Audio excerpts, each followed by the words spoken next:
Good morning and welcome to another Oak Art with LindaE tutorial.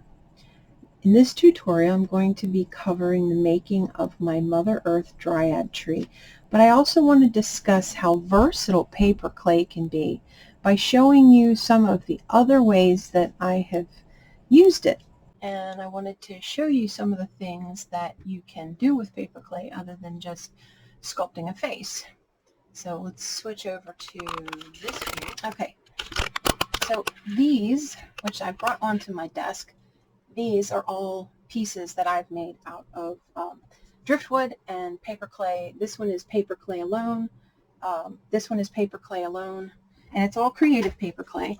And when I say made out of driftwood, it would start with something that looks like this, which this is actually grape wood. And it is really unique looking wood. And it's it already has characteristics that make it look like something, because it has these spots that will kind of make your eye see a face. So when I look at a piece of wood like this, I see it as either a place for a figure to recline or a character to grow out of. Now, a piece of grape wood just like this is what this came from. And it had, I would say, probably half of these lumps and bumps were in the wood naturally. You can see some of them in the wood here. And what I did was, where I saw the beginnings of a face, I went ahead and first I added just some Elmer's glue. I used this particular kind only because it's what I had. And then I added paper clay. And I'll stick a couple pictures over here of what this piece looked like. I think I have pictures of it before I started. There was this natural curve here, this outside curve, and it was just something in the wood, and I put his hand coming out through it, and then I added this clay here to mimic his shoulder as if it was curving and coming out of the wood, and then allowing that hand to be there naturally. And I don't know if you ever saw the movie Labyrinth and the fun character who has the bird coming out of his head. Well, this guy has a dragon who is his forever friend who sits and talks with him endlessly. But that is this guy. He has a very sweet woodland face and these beautiful blue eyes to match the blue eyes of his dragon friend that you see here. And this was another piece. And you can do very similar things with these. Almost the entire wood piece, as you can see with this one, it's very elaborate knotting on this one. Almost the entire piece is left as is, but what I did was, where there was an available hole, I added a little friend. You have one little mushroom gnome here, and another little mushroom gnome here, and then there is one goblin coming out of this portal. So you have to imagine how I saw this piece, as a portal to another realm. The hole is small now, but it is as big as it needs to be for the magic to allow them to come through. So here's your goblin, and here is your goblin. There is a little lantern, little mushroom lantern that hangs, and it has glow-in-the-dark paint on both sides. And then in each of these knots, I added glow-in-the-dark paint also, which you can kind of make out in the daylight. And in here, in this deeper groove, I added a lot of glow-in-the-dark paint. So that actually lights up pretty nicely in the evening when you turn off the lights. And here as well, in this little hole here, all giving the effect of this leading off into another realm. This piece is a polymer clay, a paper clay bust. The whole piece is paper clay, obviously, except for the finishings. And I'll put a picture. I think I have one. I have to get oriented. Over here, I'll put a picture of the bust before it was added to this metal base, which was a trophy base, but the trophy was broken, so I love to upcycle. And then this piece, which is a lot bigger, was a piece of driftwood. And the majority of this piece is the driftwood in the state that it was in when I found it. A lot of the paint color even was the way it was when I found it. And I had it in storage for about 2 years and let it dry out fully. And it has a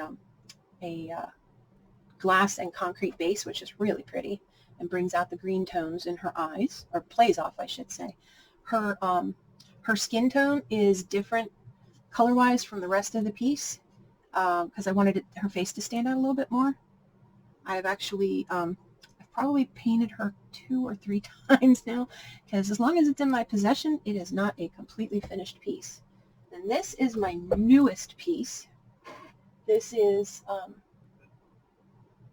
a satyr named, there it is, Artemis, named after the Greek goddess of the hunt.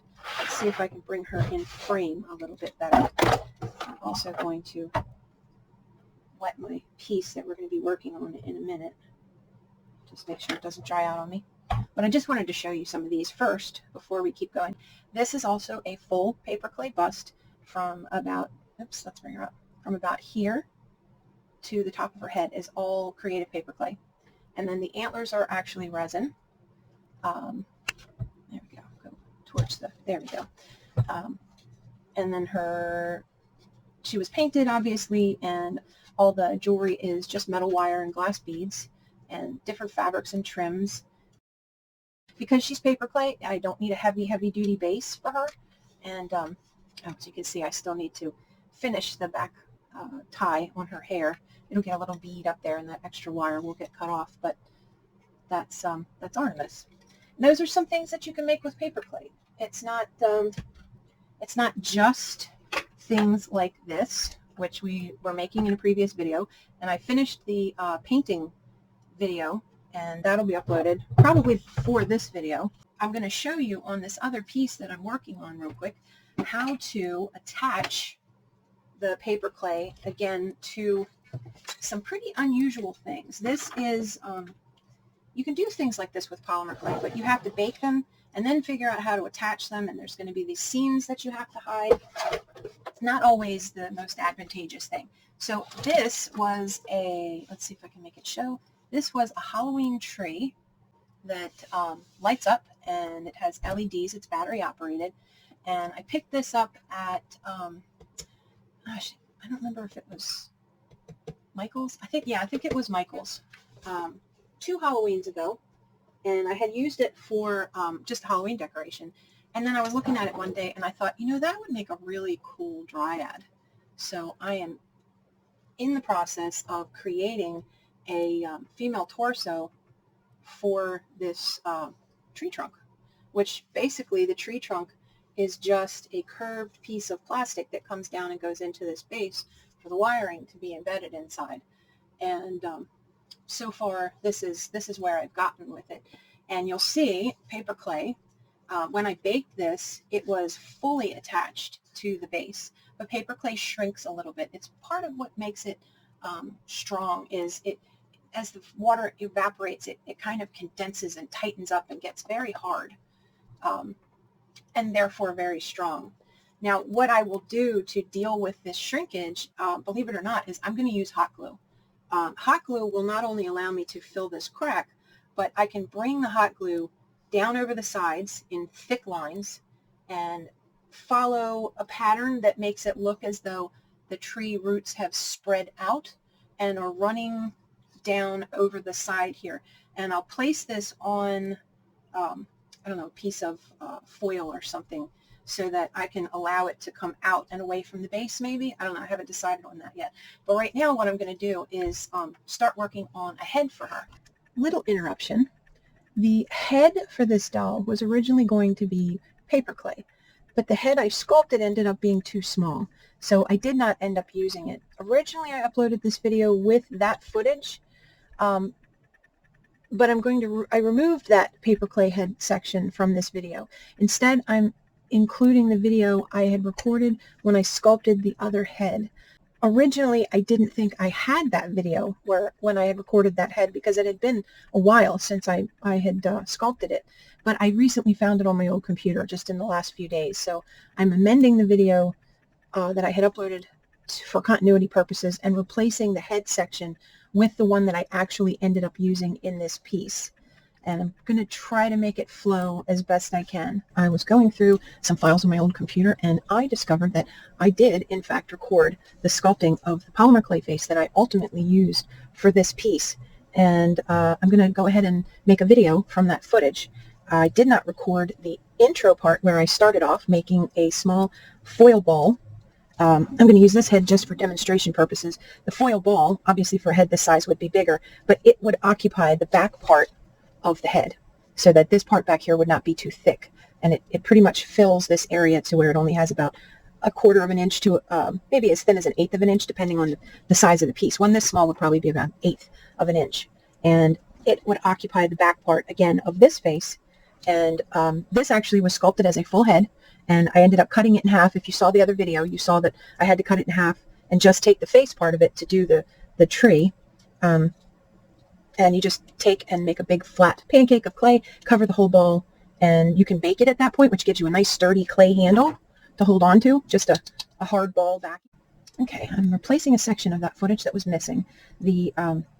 Once you get your basic cover on, I'm not going to do the whole step because I don't have a piece I need this size right now, but you would have covered this with clay and baked it, so you have a handle. I'm just going to use the foil for the moment. And then your head shape for this stage is going to resemble like a teardrop or an egg sort of shape. So you want to get a reasonable thickness of clay. You can see the ball probably stops about there, and then the rest of this depth on the front is clay. So that's where you're going to put the bulk of your clay, is on the front lower part of where the ball sits. The ball just is the back of the head. Okay? And the next step, I usually try to smooth the ball, which this clay is a mess because this is actually my second take. I'm trying to get close to what the image in the video was. What you're going to do next, I'm using cause clay again, the Fairy Light, and as I said, it tends to be a little bit sticky. So if you don't want your wooden tools especially to stick in the clay, you're going to dip them in alcohol. But what you want to do is do your lines on the face to tell you where the face is going to go on your overall head shape. Establish a center line, and then you're going to roughly divide that bottom part in half, and then divide that part in half again. Now that gives you your eye line, your nose, and your mouth. What I do is I take my tool, I'm actually going to use the bigger one, and I indent on the side of where the nose will be.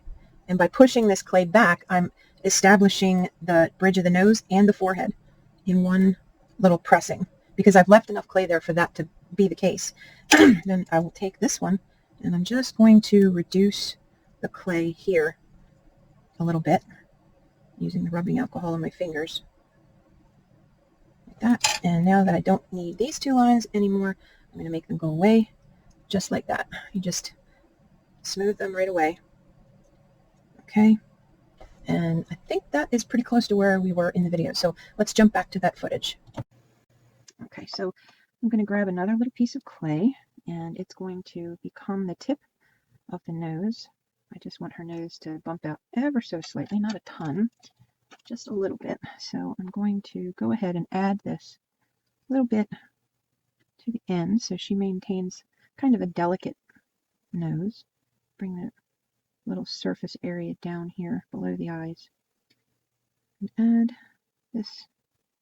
Right now I'm just adding it in and incorporating it into the face's clay. Okay. And I don't want the nose to be super, super long. I will bring it down a little bit, but not too terrible much. But as I'm smoothing this new clay into the existing clay, it will start to bring it down. And I'm going to thin the bridge of the nose as well as I do this.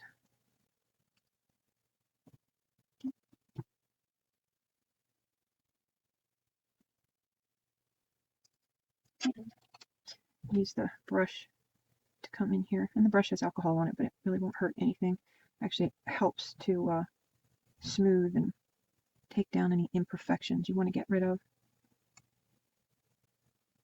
Right now I'm just trying to get my shapes the way I want them. Try to keep things as symmetrical as I can. It's impossible to get perfect symmetry. I see a lot of artists that get pretty close, but if you spend a little time looking, you'll see symmetry's almost impossible, but you still want to shoot for it. If you don't at least put a little bit of effort into achieving symmetry, then you can end up way off. And nobody likes a face that runs sideways, or the mouth comes all the way over here on one side and only here on the other. You have two different sized nostrils, etc., etc. Okay, so I'm going to do a little more definition on the nose. I'm going to go ahead and establish the nostrils a bit. So in the center you have the septum, and then the nostrils to either side. So you want to bring the tool towards the center, go in and then towards the center. Not rough, but just getting that started. And then the nostril actually is usually a little bit higher than the tip of the nose, the septum. So when you establish the flared part on the side and you lift up slightly and cut in towards it to make that little undercut on the side, it puts them where they're supposed to be. You don't have to add usually anything to the septum to get it so that it sticks out just a little more than the nostrils do. Okay, so I'm going to bring this nose down just a little more, and I may end up taking a little of this jaw off. I haven't really decided yet. Okay, now from above, I'm going to use the brush. Actually, I can use an even smaller one. I can find it. And again, always check if your brush is clean before you start. And you should dedicate some brushes to sculpting, to nothing but sculpting. But you can check if they're clean just by wiping them off on one of your little alcohol pads. Okay, so I'm going to come around the nostril and sweep up towards the tip of the nose. Keep checking your side view and make sure you're not digging too deep. Okay, just helps you create that little nose wing, but keeps it all nice and smooth and soft. Okay, and then if you want to indent a little more, you can come above and pull towards the bridge of the nose. And repeat everything you do on the left, repeat it immediately on the right, and then you can go back and do more if you're not satisfied, but try to do both sides equally as you're going along. Okay? And keep turning the head and keep looking at it as you go along. I may ultimately trim down this chin a bit. We'll see. Definitely want to soften it a little more. Okay. Here's a good start.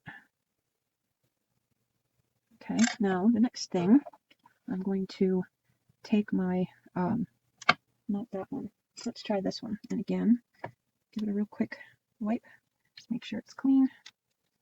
I use these for paper clay and polymer clay, so it helps to keep cleaning them. Okay, so I'm going to mark where her mouth will be. Now her eyes, we can do that too. Her eyes will go into here. So I'm going to go ahead and make my eye hole depression where the ball will go when I insert the eye, and I can deepen that when I'm ready. But in the meantime, I kind of have my land map set up. And like I said, with her, I want her to have kind of an otherworldly look. So I am setting her eyes a little further apart, but that's how I want her to look. You can, typically when you set the eyes, they're going to be 1/5 of the width of the head. So if whatever eye size you're using, I'm going to use a 6mm eye. So you would have 6mm more or less to the outside of the eye, 6mm between, another 6 for the next eye, and then another 6 to the outside. Not that that doesn't vary from person to person, because it does. And if you're going to use a slightly larger than scale eye, I find to keep it from looking alien, the best thing to do is to add a little extra space between the eyes and then reduce the outer width of the eye. So this is not a 6mm thing that I'm making this hole, but I don't want to make this too big yet because I'm not ready to do that. Okay, so I'm going to go ahead and mark where I want the mouth to be, which is going to be, usually you're going to mark from the inside of the iris on this eye, right to the inside of the pupil, and then you'll repeat on the other side. Since I don't have her eyes in yet, I'm going to guesstimate. See if you can see that. Looks like it. Okay, and then we're going to use this tool, and we're going to come in like this, under, and more or less have a look, turn it around, see if it's lining up where I want it to be, or if I need, see, now I can see this side's not quite over as far as I want it to be. Okay. And remember, your nose is part of the landscape, so you got to keep calculating not only where the eyes will be, but where that nose is, because the nose should be dead center in the mouth. So that's where that's going to go. Okay, and I have a tendency to lift up that section right there just by pushing ever so slightly underneath of it. Okay, so now I have the mound of clay I need for the upper lip started, and I'm going to go ahead and draw in the top edge of her upper lip with the flat end of this tool. And I'm using very, very light pressure, and I'm kind of thinking of it like lip liner. I'm just indicating the edge of that upper lip, just where that would be. Okay. And then smooth that underneath the side there a little tiny bit. Okay, and now I'm going to go back to this tool, and I'm going to bring this chin into play a little bit more, because I want to see my profile. Yeah, this is still a bit big. So I'm going to push in and up, give her a little more brow, a little less nose bridge. Okay, back to my brush.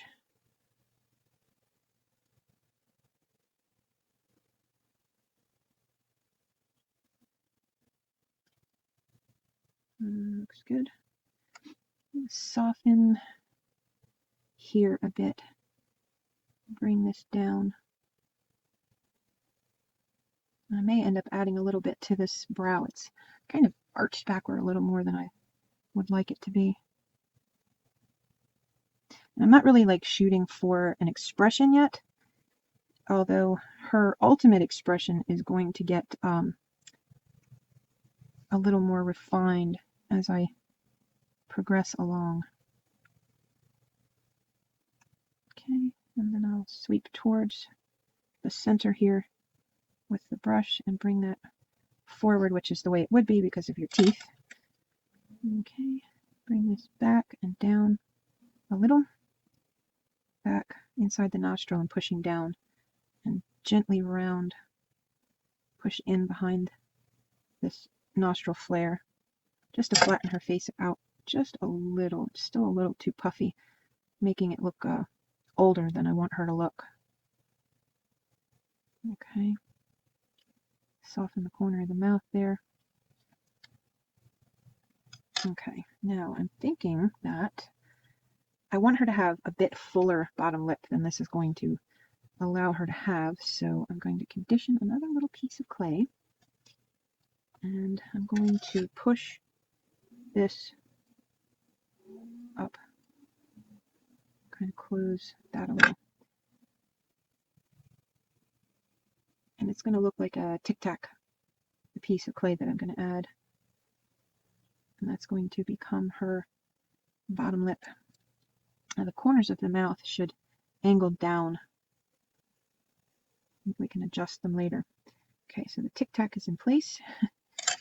And then we're going to start in the corners and attach it to the face. Put my other pair of eyes on so I can really see what I'm doing. Okay, this is where being farsighted makes me drift out of the video. Okay, I have to get really close. I can't see unless I bring it closer to my face. Okay, so I have a lot of clay I'm working with there. More than I need. Probably should have made that smaller, but okay. Over here. Get it attached to the face. Okay, now here, same.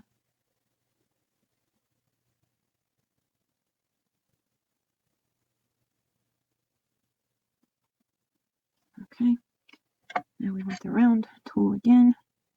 Push up a little.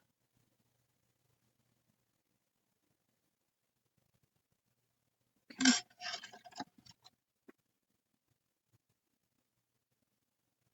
There's usually a little bit of an indent here around the corner of the mouth where, oops, the bottom lip goes in just slightly under the upper lip. Create that start of that full lip there. Hopefully you can see. I'm trying really hard not to drift out of camera, but I'm here in the studio by myself, so there's nobody to say, hey, you've gone off camera again. So I'm doing what I can. Okay, I want her to have very full lip. Maybe not that full.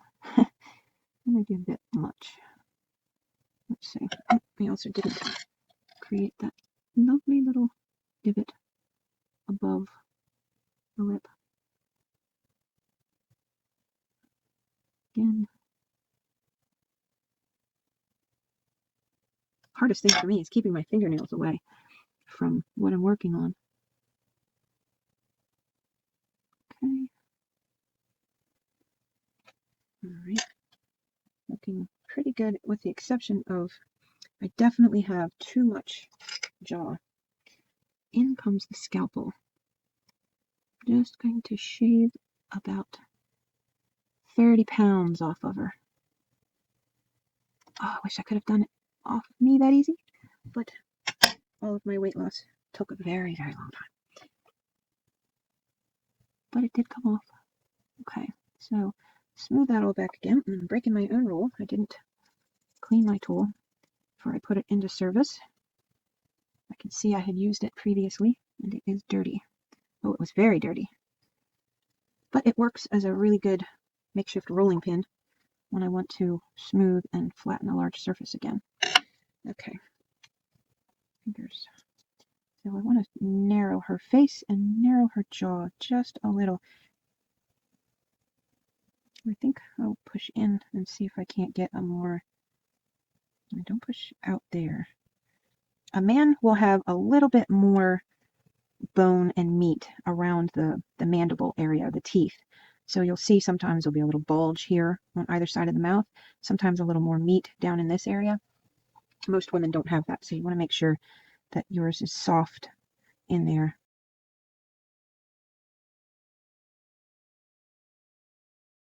Okay. I hope this has been in focus.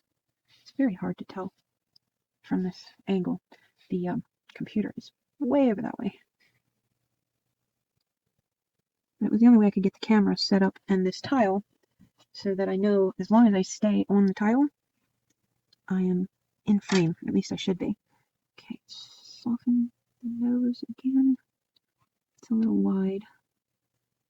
Okay, I want to bring this in here, refine the nose a little more, soften it up.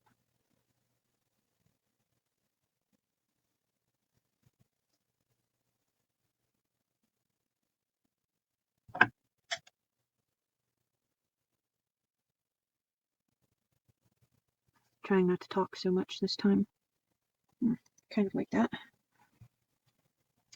Okay. Yeah, I think that might still be too much jaw. I have to watch that I don't, alright, maybe this is it. Let's push down and in. Soften that whole area there. I'm going to push up and in at the same time and see if I can't get her a softer jawline.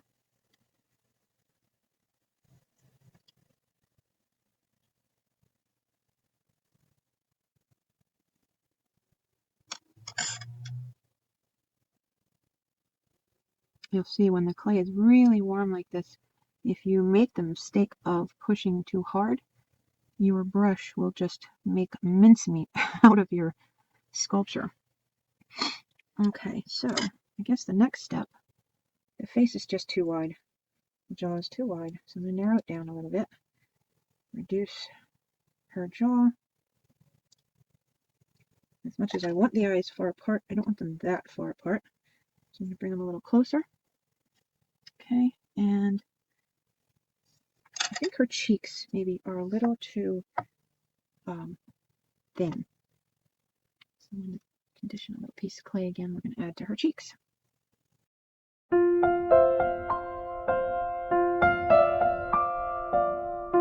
good for a horror doll, but it'll improve. Okay, so take and stretch this out a little bit.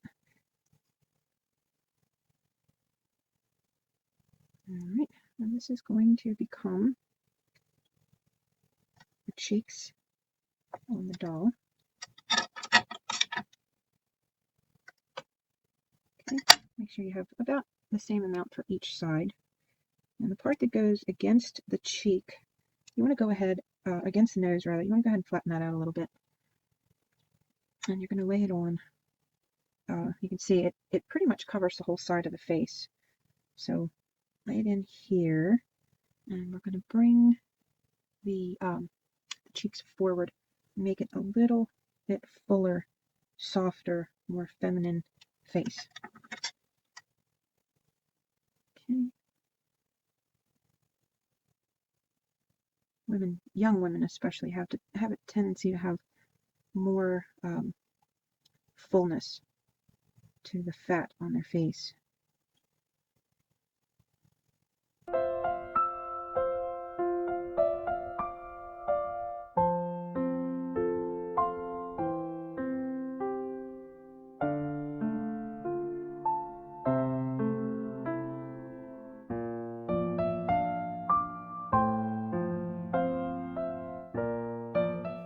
Okay, and repeat on the other side before you get carried away.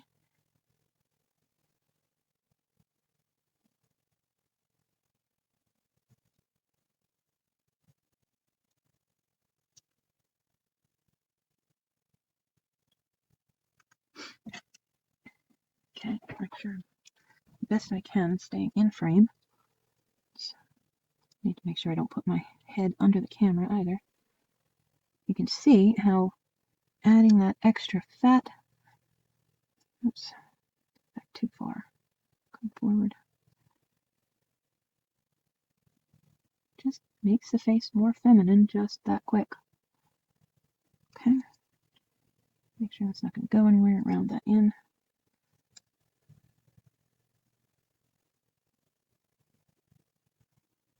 You want to do a little on this side, and then do a little on that side, and do a little on this side, till you get it blended in. Okay.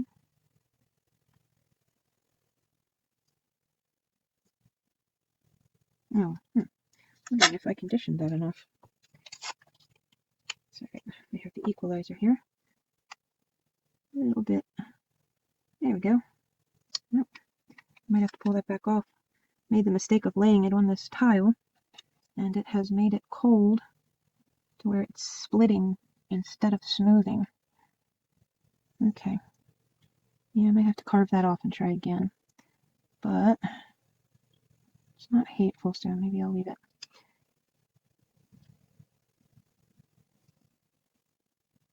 Just smooth in the shapes. Try to keep things soft and round. Approximately the same size on this side as it is on that side. Okay. Alcohol never hurt anything. Alright, a little more on this side. Get some of that dirt that I just left on there back off. Try not to hit the nose. That nose clay is very thin. Everything's really soft right now, so. Okay.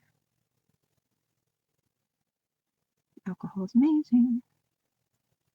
It just softens everything right up. Smooths it. And hopefully I don't have any air pockets in that cheek. Okay. Definitely don't want to sit your alcohol pad down on the ink date stamp on there, because where this won't bleed into it, that ink date stamp will. Okay, so look down the face and see if you have symmetry, which I can see I don't. This side is much fuller than that side, so we have to do a little little moving around, trying to get where you're seeing what I'm seeing. Not the easiest thing to do because I'm not actually looking through the camera.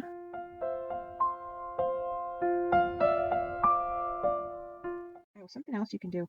Just keep cleaning your brush on that little pad as you go, and it also picks up just a little bit of the alcohol, which again helps you. Am I in focus? Oh, there we go, much better. A little bit of alcohol, which helps you with your smoothing. And if it's not working in one direction, try it in the other. If you have stubborn dirt, try the pad of it, the alcohol pad itself. So they're a little bit abrasive. So they'll usually grab that dirt and pull it off. They're inexpensive, so don't be afraid to waste them. Don't think of them that way. They're a tool, like any other tool. Once it gets dirty, and all you're doing is smearing the dirt around, get rid of that one, grab another one, and keep going. Okay.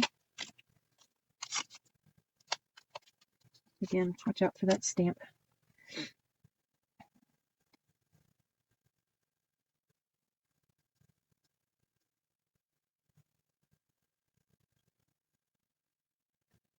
A little more feminine, softer.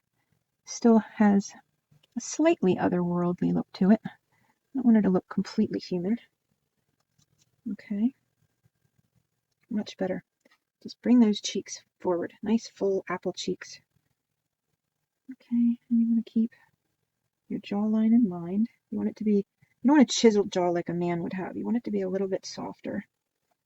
Okay, and we can come with a little bit of a pout under this bottom lip. And try the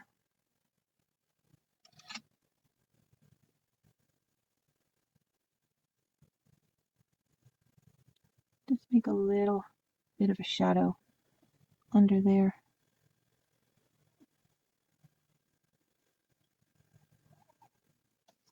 Okay, and my brush went where?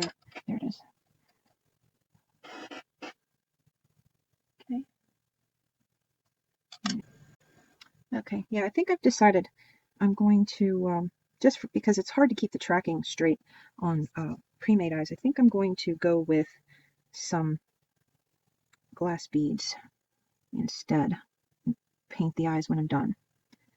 Okay, so we want to line them up where I want them. Make sure I'm on camera here. Line them up where I want them and push them straight in. Okay, now the eyes stick forward a little bit. They're not usually sunk really deep into the head on most people. They are on some, but on most people they're not.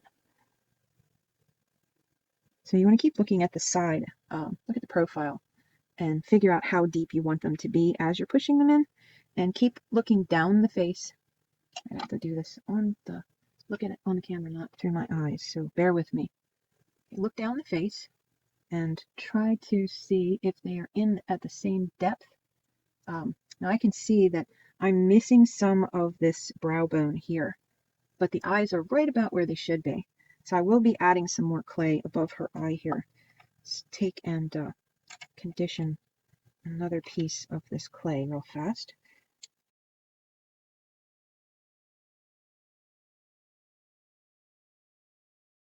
I'm going to need about that much of this side.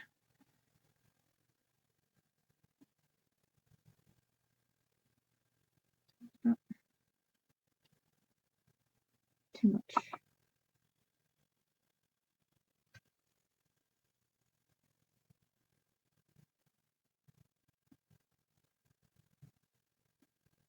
Looks about right. Didn't need quite as much on this side, but it needed some. Brow should stick out above the eye. No, it needs more.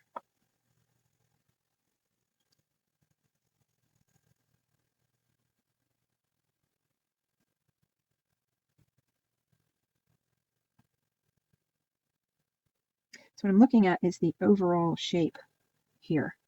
It's going to change a little as I attach this to the face.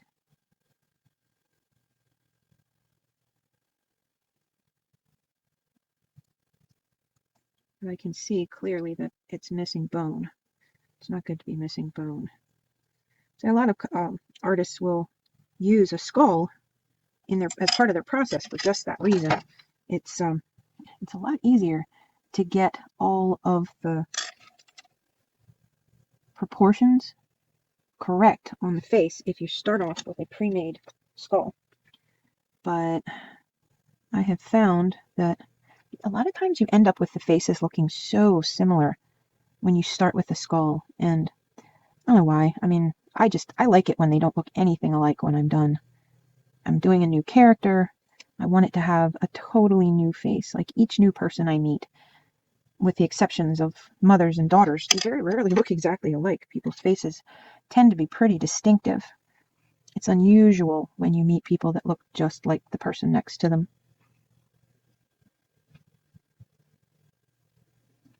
And I don't know if you noticed what I just did, but I picked up a little bit of alcohol on the back of my tool and brought it in to kind of, again, like I did earlier, melt the surface of the clay just a little to help me get that brow bone smoothed into her face. Oh, there we go with nail marks again. I really should cut them off. I hadn't done much sculpting over the summer, or over the winter, so I let them grow out just a little bit. Staying so in focus so well for a change. That was a major hurdle when I tried to do this the first time. But the first time, it was also the first time I ever recorded a video. So I didn't, there we go, I didn't even know that I could turn off the autofocus, which was driving me crazy because it wouldn't stay focused. Okay. I'll give that little bit of alcohol a try and see how it just melts like butter. Okay. I'm going to try to do away with this Cro-Magnon look she has at the moment.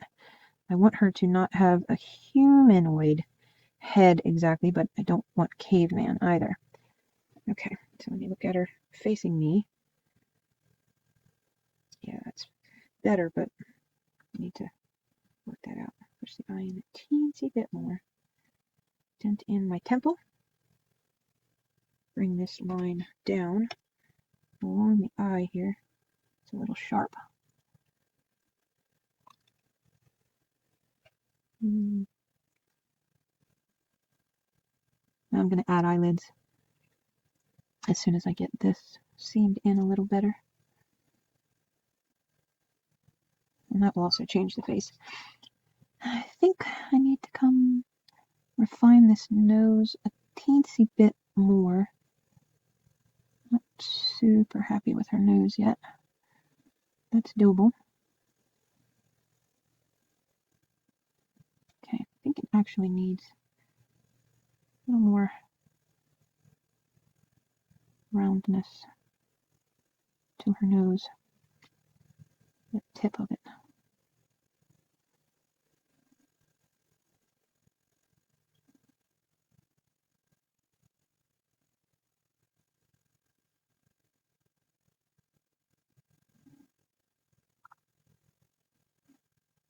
Just go real slow. Nose is very thin, so every little bump will show.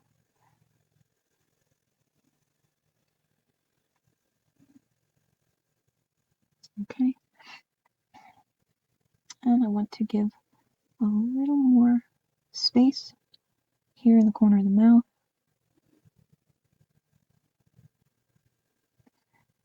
Okay. And I think I'm also going to, let's see, I want to push here on the top of the bottom lip and bring that down just a hair. Make room.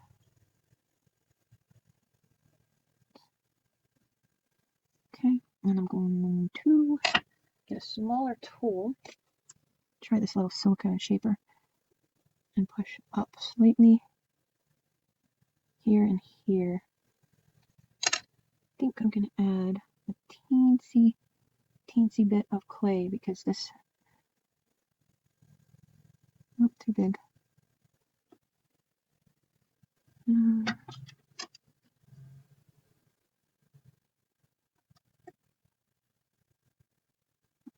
Pick that up, and then tic tac again. Center that.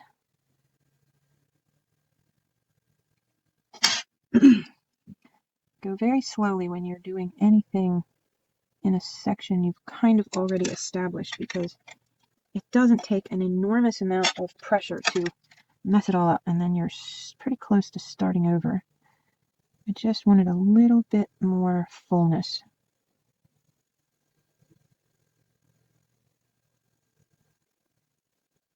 On her lip there.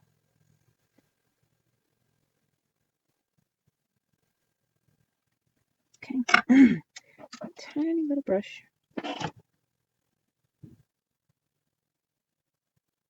Once I get this where the blending has happened, I'm definitely going to separate that space. Now, this is the tiniest little dental tool I have ever seen, and I'm very sad because I accidentally bent it. But I like to give the impression of, oops, the lips being ever so slightly parted. And you need a really thin tool to do it.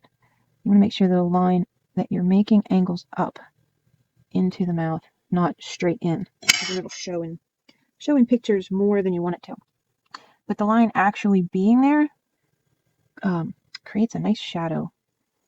Okay, so get rid of that little tool mark that I just made by mistake. And again with that one.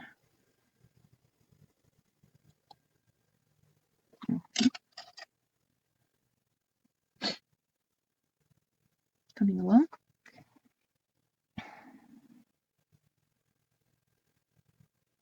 It's allergy time of year for me.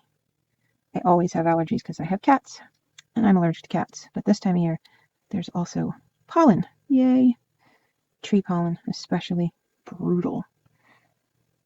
So if I sound a little stuffy, that is why. Okay. Kind of like that.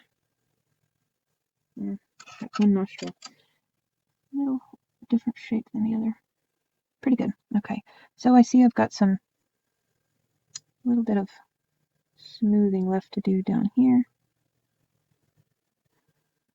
On that side, a little more on this side. Hope that's in focus. I can't keep looking at the screen to tell. Okay, so you look at the profile again, figure out if I'm happy with the depth of the eyes, and I'm thinking that maybe they are a little more forward, just slightly, than I want them to be. So I'm going to push in. I always push in and down, like towards the face, because that way they kind of sink into where they're going to ultimately be. And I can always pull the brow down if I need to, but what I can't do is get the eyes to go down this way.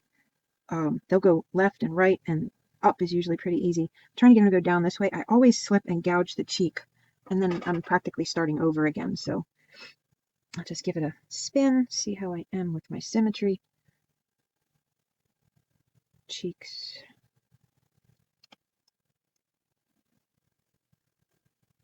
I have a little less meat here than I do here. Now, that's fine, but which side do I like better? I think I like the one that's a little less full, so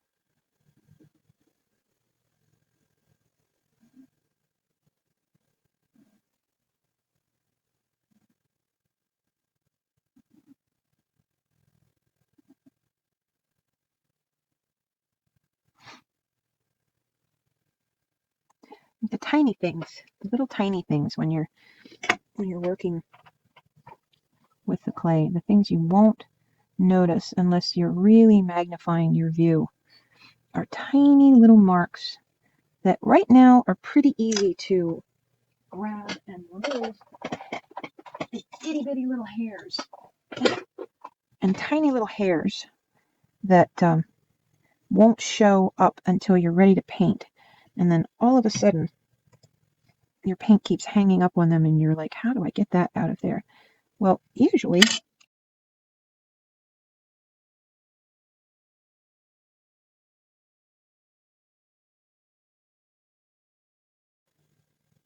but it's best while the clay is all still quite soft to just do what, oh, here we go again. All right. And try again. Okay, it's best to just take your time and work it out.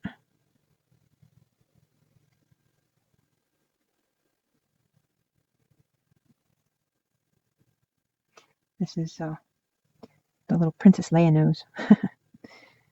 Okay, pretty good. Try to get the two sides looking similar. Okay, now we're going to add a little bit of clay under the eye so she doesn't look like she's got her eyes bugging out. So I can see I have more clay here than I need.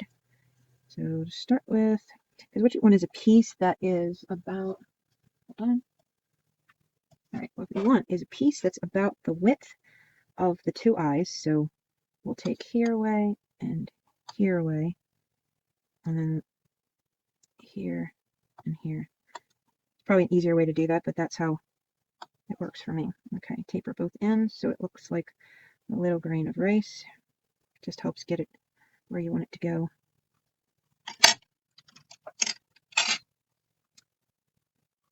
Now, she's pretty full under her eyes, so I may even be overestimating how much I need here now by just a hair. So I'm going to thin that a little more and do that again. Okay. Again, taper. Let's see. Pick that up.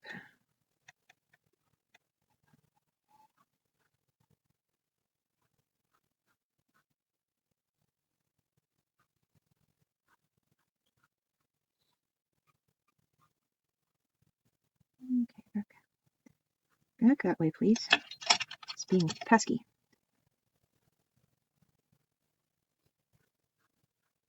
Okay. You want most of it to be, you want it to start at the outside corner of the eye.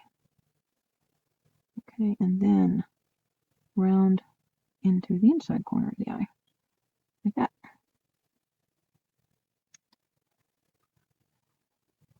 Okay, and before you go nuts detailing, grab the other one and repeat.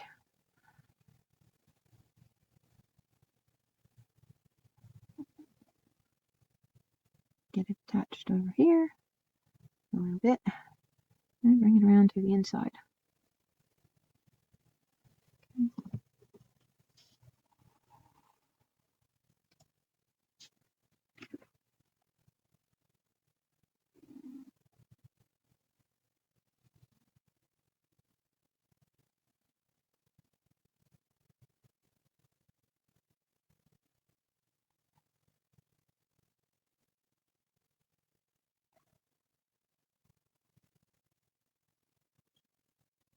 And you definitely want to carefully round it up onto the bridge of the nose there.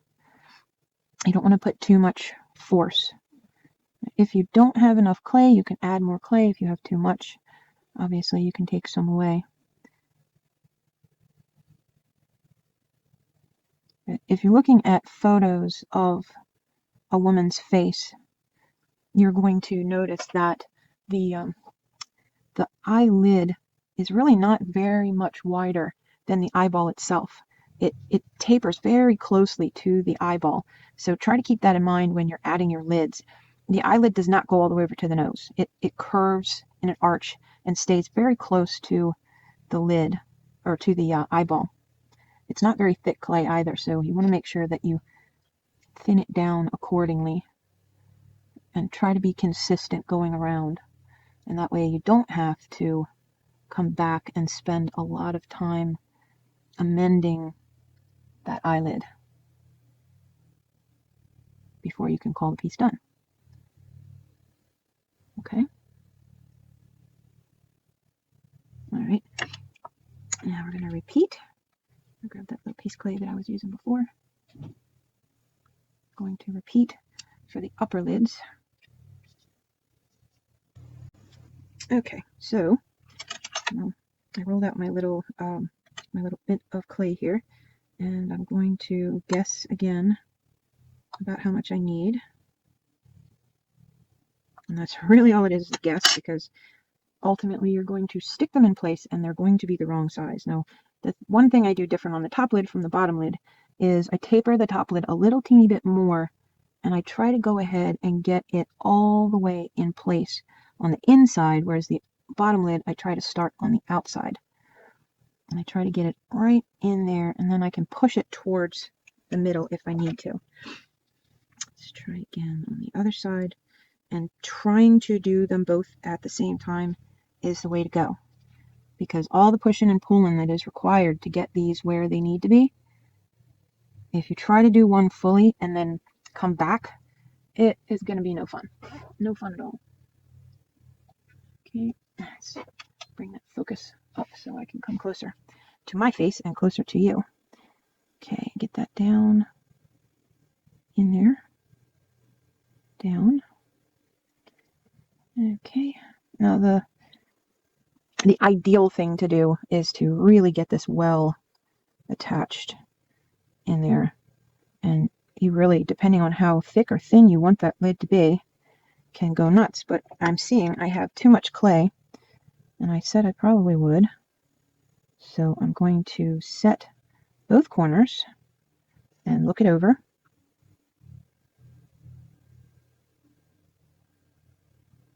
Decide if I like what I'm seeing. Jaw has moved again. It's really hard in this light. I have two different lights. I have the sun coming from the windows and artificial light. It's giving me weird shadows. Okay, so alright, I definitely have too much clay, so I'm going to take, well, no, actually, I think what I'm going to do is connect this clay right up into here.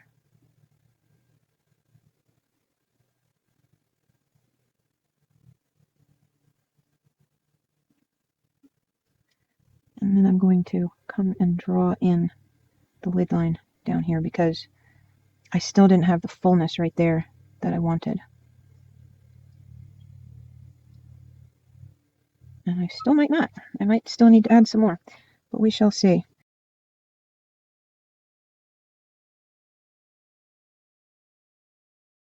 You can, if you're seeing that you just still have not quite enough clay where you want it, you can still add at any point.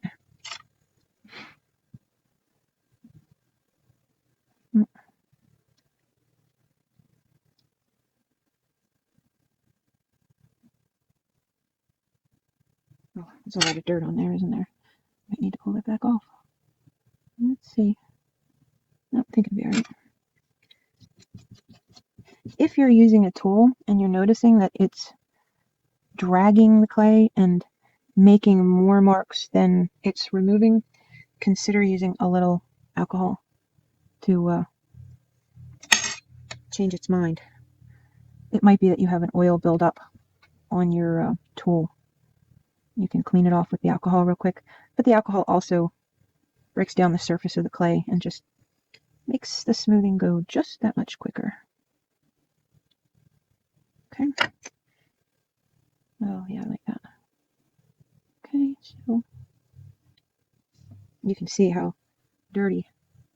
That's how many layers of clay I've wiped off in trying to remove the dirt. Put the temple back. And I will get a new one of those shortly, the little alcohol pads.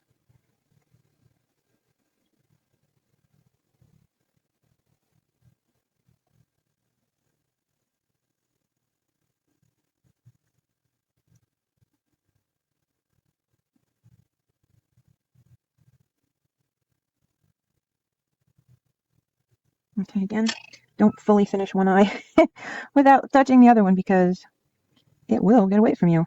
Case in point, mine has gotten away from me. Okay, so again, with all this extra clay, I'm going to bring that up into the brow. Look down the face, see what we see. A good bone. Like how that looks. This side needs a little bit more. Grab a little piece because I don't think I'm going to need as much on that side. All right. Bring the lid down.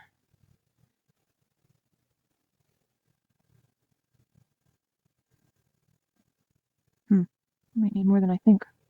Let's see.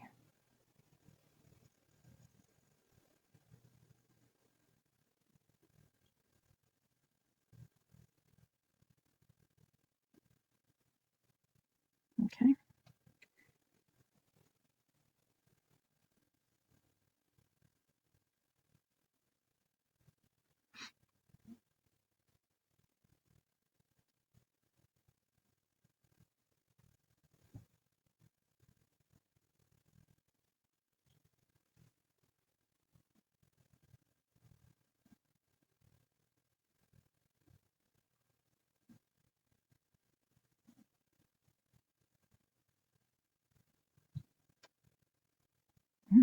There's one of those little hairs.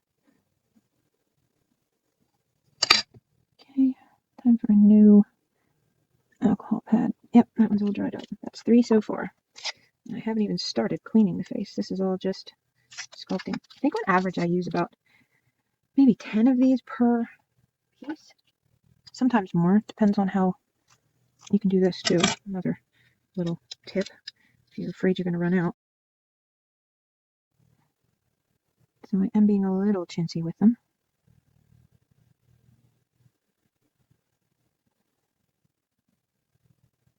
And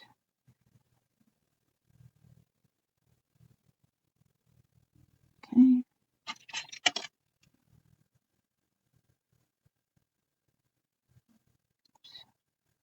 Come on. You can see I'm missing some material there.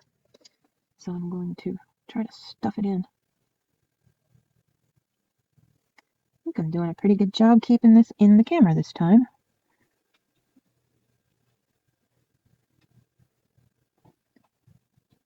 When you're working by yourself, I have no idea how hard that is to do. Focusing on what you're doing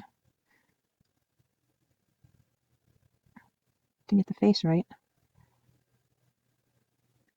Trying to explain what you're doing so it makes sense.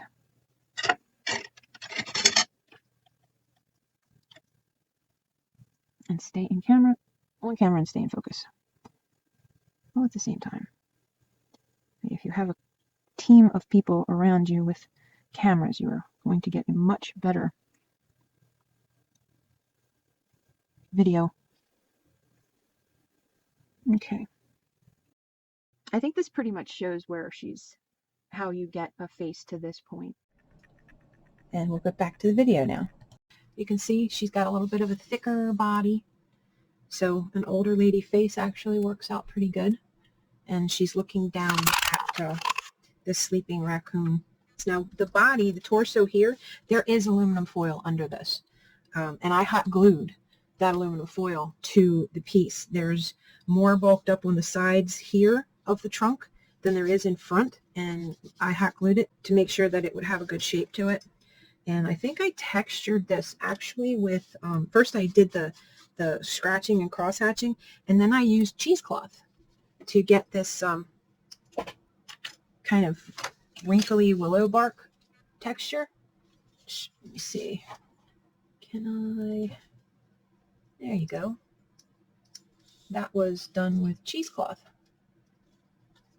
So it has a really cool, nice texture to it. That is somewhere between Old Lady skin and, yeah, I am going to diminish that butt crack a little bit. The crack appeared a little bigger after I got done sculpting and let it dry. Yeah, I think that's going to be cute. Oh, look at that head tilt. They have a personality. That's just something else. The personality that comes out of a little bit of a head tilt like that. I mean, it's cute up like this. But you just tilt that head just a little bit and angle her face towards that little critter. And oh my gosh, that's heartstring tugging. Okay, so this piece I had originally planned to sculpt and use this grandmother face that I sculpted in the other video, but I came to realize after a little bit that it's too small for this body. Even if she's fluffy, it's too small for her body. So I am switching to this polymer clay face that I sculpted a while back. The transition from polymer clay to paper clay can be a little tricky because you have to glue the polymer clay face to whatever your mixed media project is, and then figure out how to blend them relatively seamlessly, but so that it's good and secure.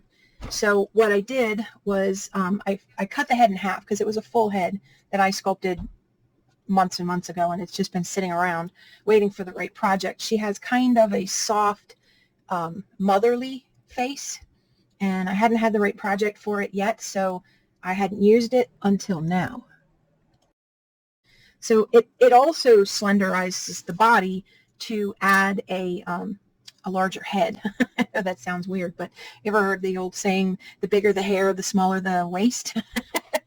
Anyway, this is the face that I'm going to use, and what I've done here is I took a aluminum foil ball that was not too heavily compressed, and I put it in between the head and the body here, the tree trunk rather, and I went ahead and I glued the aluminum foil ball to the tree, and then I glued the face to the ball, and then I compressed it down to the size that I need it to be.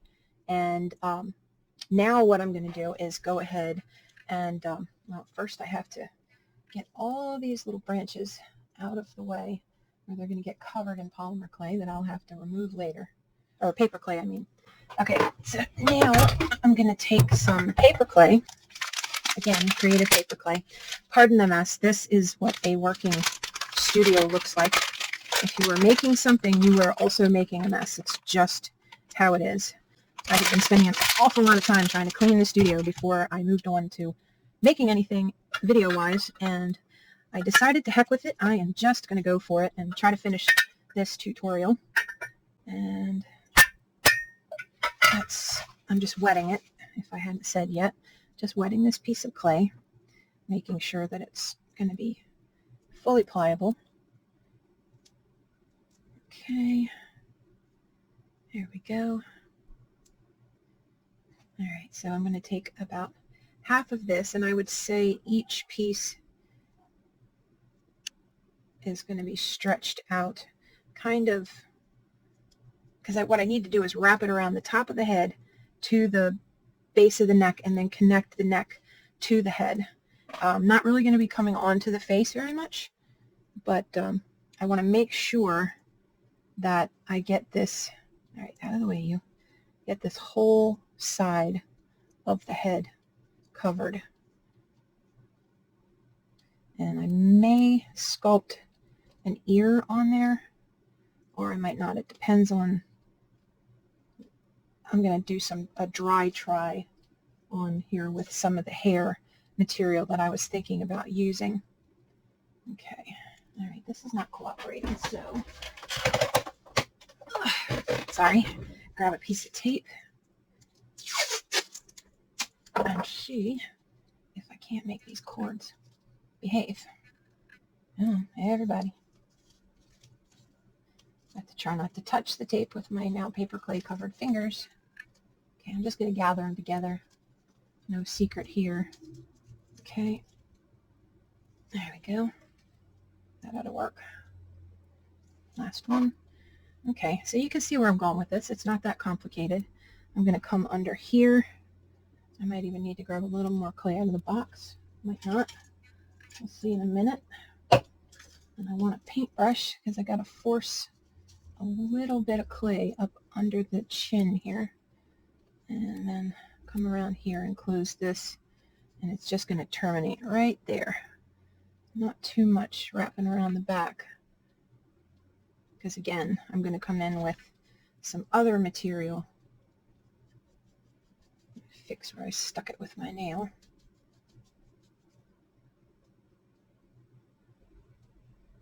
Okay, get a little water. Not too much. Water just helps to smooth everything together. Okay, still trying to work with the lighting in here.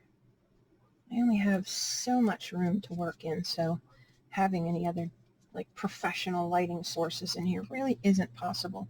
Oh, yeah, I just remembered something. I was supposed to fix that excessively deep tushy crack. Almost forgot. Smaller brush. There we go. That's better. Like I said, the texture was just a piece of like cheesecloth material. Actually, I think this is like bandage material maybe. Yeah, I think it's bandage. But I was just using it because when you press it into the paper clay, it leaves a really cool pattern. And I had mentioned about doing the filling in the gaps around the bottom. I don't know if you can see it real well, but I took hot glue and I filled in that gap all the way around. And then I ran beads of the hot glue right over the edge. Oh, you can see it in the glare there when the light hits it. Let's get it back again. Well, it did show for about 3 seconds. Oh, there you go. There you can see it on this side now. There's still some paper clay under it, so you're seeing some white, but these streaks kind of make it look like the roots ran over the edge. And they're just hot glue, nothing but hot glue. And you can come up this way and bring some more hot glue up this way, which I may before I'm done. But for now, I just want to get this, make sure this, turn you around so you can see. Like I said, I know it seems strange that I talk through the entire video, but because I'm here in the room by myself, it's really easy to forget to make sure that you can see. But if I'm talking to you as I'm doing this, it actually reminds me that you will be watching it. And I need to make sure that you can see. So I'm going to push some of this clay into here with the brush. Yeah, metal tool. So I need a little more clay. Grab that from up there and go in under the chin here, just to fill out that neck. Maybe use this a little more.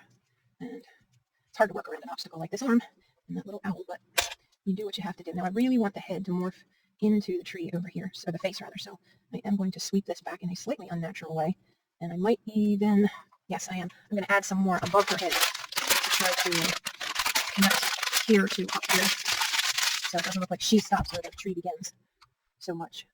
Okay, I'm just wetting that piece of clay again that I just took out of the pack. The longer it sits in the pack, once the pack is open, the more likely it will dehydrate a little bit, and you really need that water in there to make these pieces knit and bind together.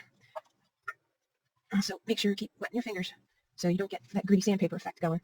Okay, turn her again, and I'm going to put this in here and try to make a connection between this branch over here and that branch over there that looks believable, reasonably believable. I mean, it's not a realistic character.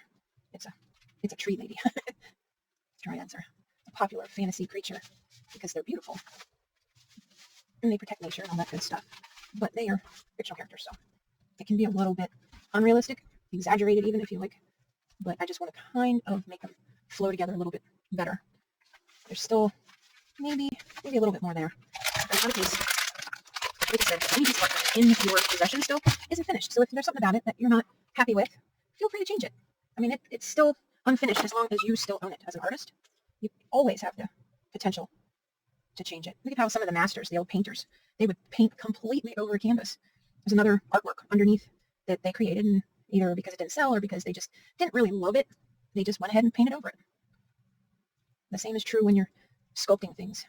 Oh, I see what it means. Okay, so I'm going to actually make a bit of an appliance that's going to come onto her face a little bit. I don't know what else to call it. That's what they call things in the FX world when you add something to a face, an appliance. Have that come onto her face a little bit there, and go up into that branch, and then another one here. There we go. They almost look like horns now. Oh yeah, I like that. It's kind of a, what's that movie? Maleficent. slight Maleficent feel to it with those two protrusions there. Not quite horns, but now I probably should have put, yep, I really should have, especially right here, and I'm going to go back and add that real quick. The more prepared your surface is, the better, and I did not prepare the surface the way I normally do. I would normally put some glue between the clay and whatever I'm sticking it to, because the glue is going to make sure, especially with this bigger piece right here, I want to make sure that that is not going to come undone and end up. All right, and I'm going to split this right here, just so it doesn't look like Maleficent anymore. It just looks like my character. I try very hard in what I create not to have things get too familiar to what you've seen other artists make. And maybe that makes me a weirdo, because it's very easy for somebody who has the ability to copy someone else's work. But designing your own characters is a little harder. And that's kind of where my heart sits. I like the designing process. I like coming up with my own ideas. I know I can make something that looks just like somebody else's work, but that doesn't satisfy me. That falls in the category of doing the same thing over and over again. Now, I have my Labyrinth Hourglass. I have made pieces that were based on artwork, fan art, and I got permission from the owners. I got permission from Brian and Wendy Froud to do that, because I didn't want to do an almost. I wanted to make as lifelike, or realistic, I should say, a version of it as I could. But I also wouldn't want to keep doing things like that forever. That would just drive me crazy. Okay, yeah, like that. Let's put a little texture in there before that dries out. Oh, lovely. Isn't that lovely? Yes, it is. Just a little dab. Oops, let that dry too much. Go back and wet it real quick. Let it sit a second, then I'll come back to it. Come over to this side. Yeah, and I need one more piece, because I am going to do something more on this side. Oops, I got clay in this. Oh, it's not. Why not? Like a knot in the wood in place of in here. That would be cool. Let's see. Condition another piece quickly. See, if it's splitting apart and breaking into chunks in your hand, it needs more water, and you need to just get it all back into the same moisture state, especially when you're adding in an area like that, where it could very easily just become a big mess. Okay, I'm going to set that there, and I'm going to add this. Oh yeah, I like that, I think. Just about where my ear should be. Yeah, that'll do. All right, this should be ready for the texture. It's subtle. It's not like a dramatic texture, but it has that irregularness that you would see on bark.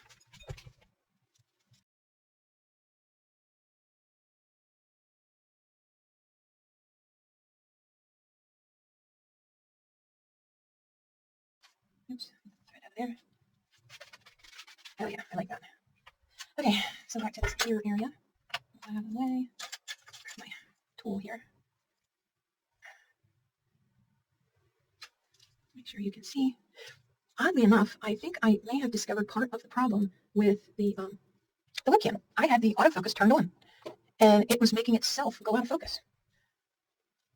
I turned it off, and lo and behold, yeah, I think I'm going to try to sculpt like the idea of an ear here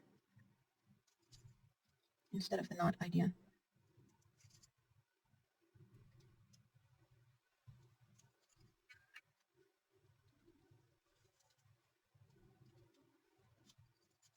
Oopsie.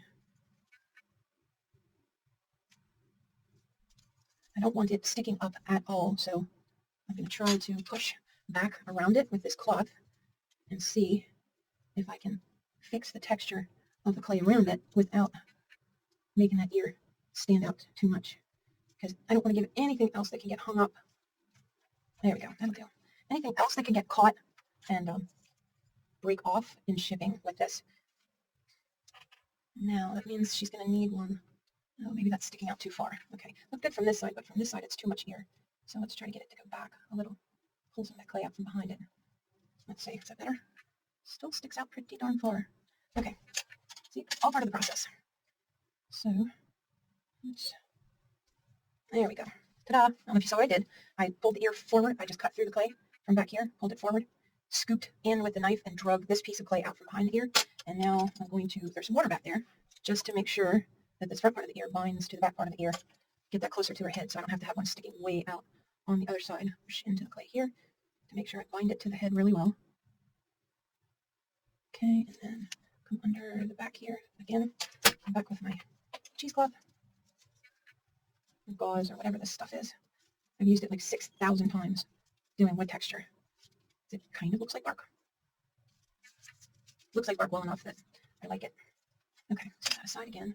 Now I want to clean this brush and wipe this clay off the polymer.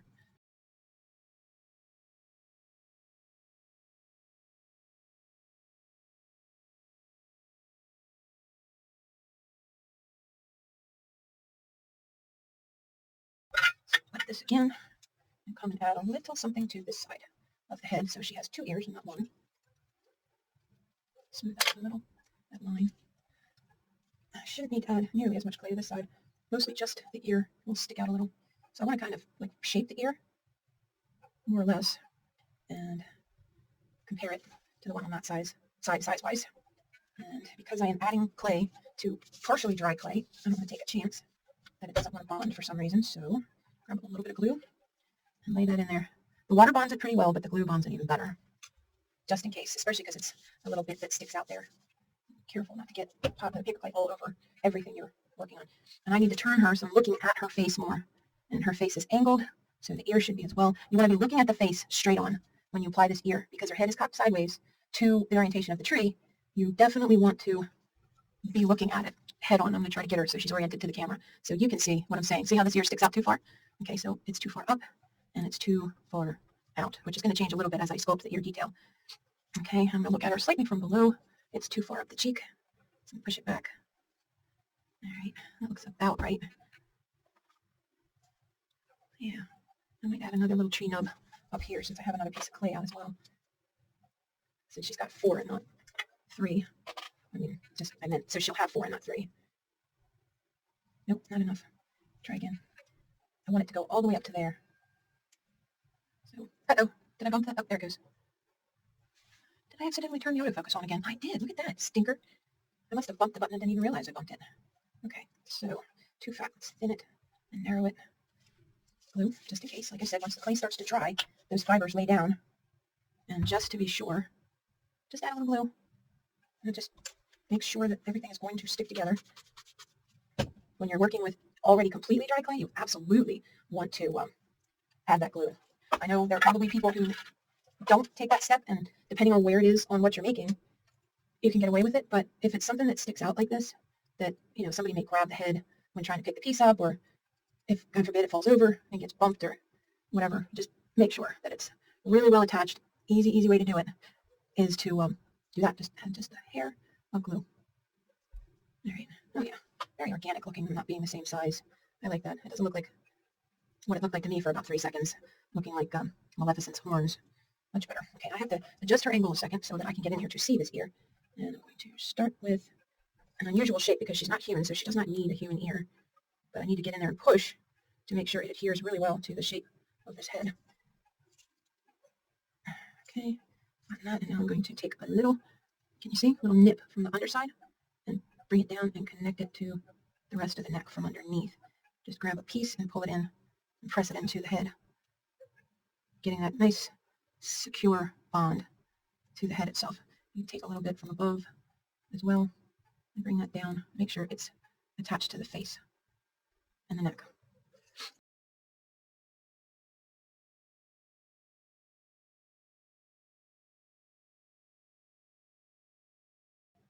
Okay, that'll do.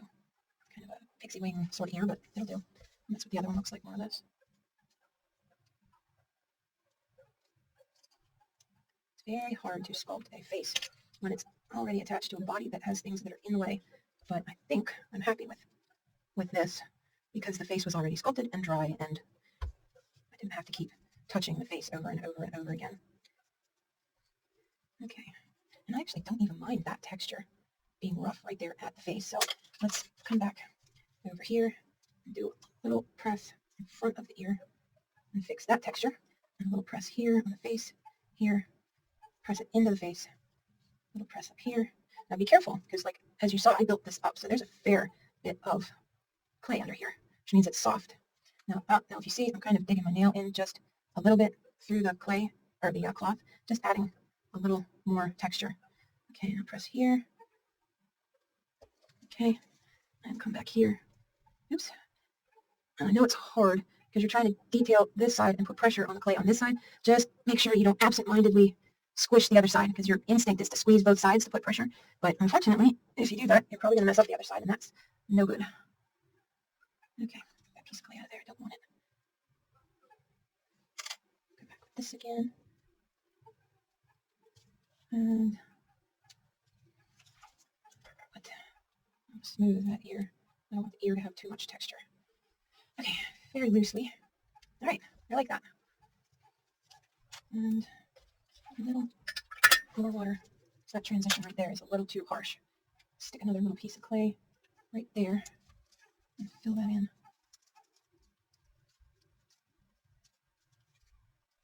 Okay, that was just me removing what I had applied partway because it was too much clay. Oops, too much water. Okay, smooth things. Get a little rough if you need to, just to make sure things blend together. Especially up here, since we're going to go from textured to no texture pretty fast. It's pretty good. Okay, so that is the Dryad lady. Let's see if I can let you see the rest of her. And her tree, which is all bundled up right now, but I will paint this, and, well, I have to let it dry, which is going to take probably 24 hours again. But when it's dry, I will come back and update you. I might do something different with her hair. Actually, I decided to add more clay to the head, and I'm liking how it's looking, so I'm going to keep going.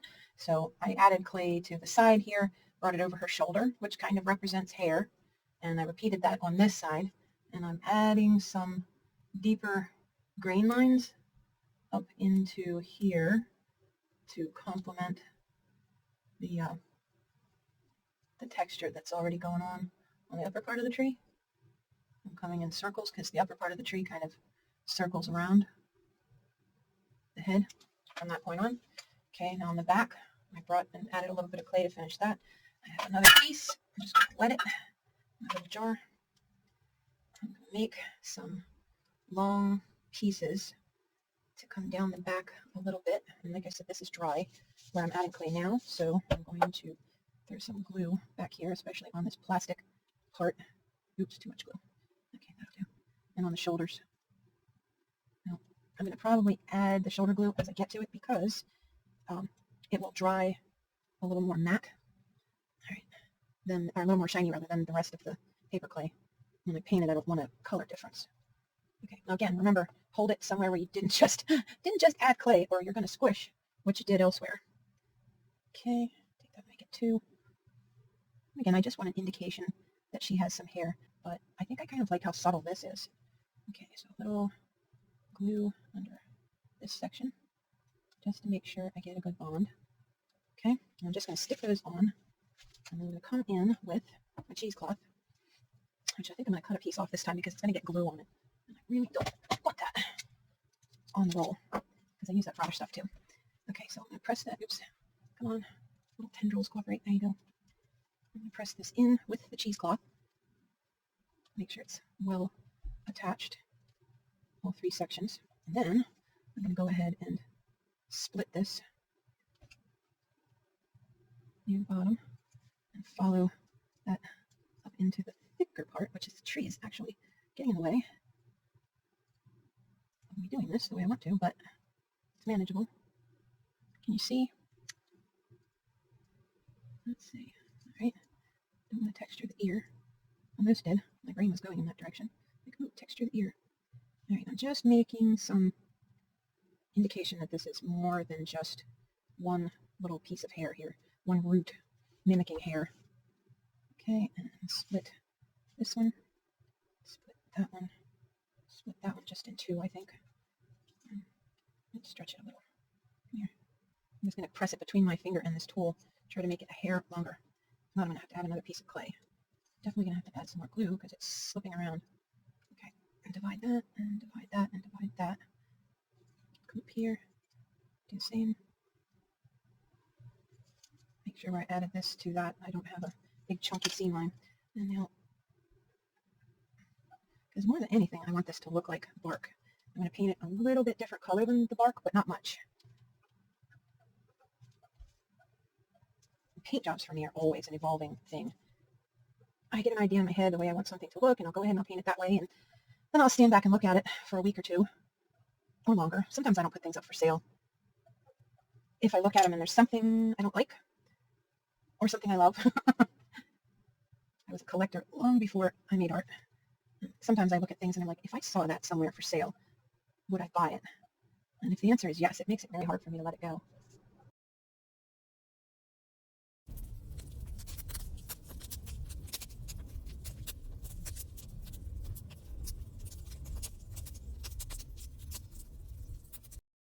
So I like that. That's pretty good. Let's see if I can swing it around. There we go. And that's what I'll do with her instead of gluing yarn to her. I think I'll just go with that.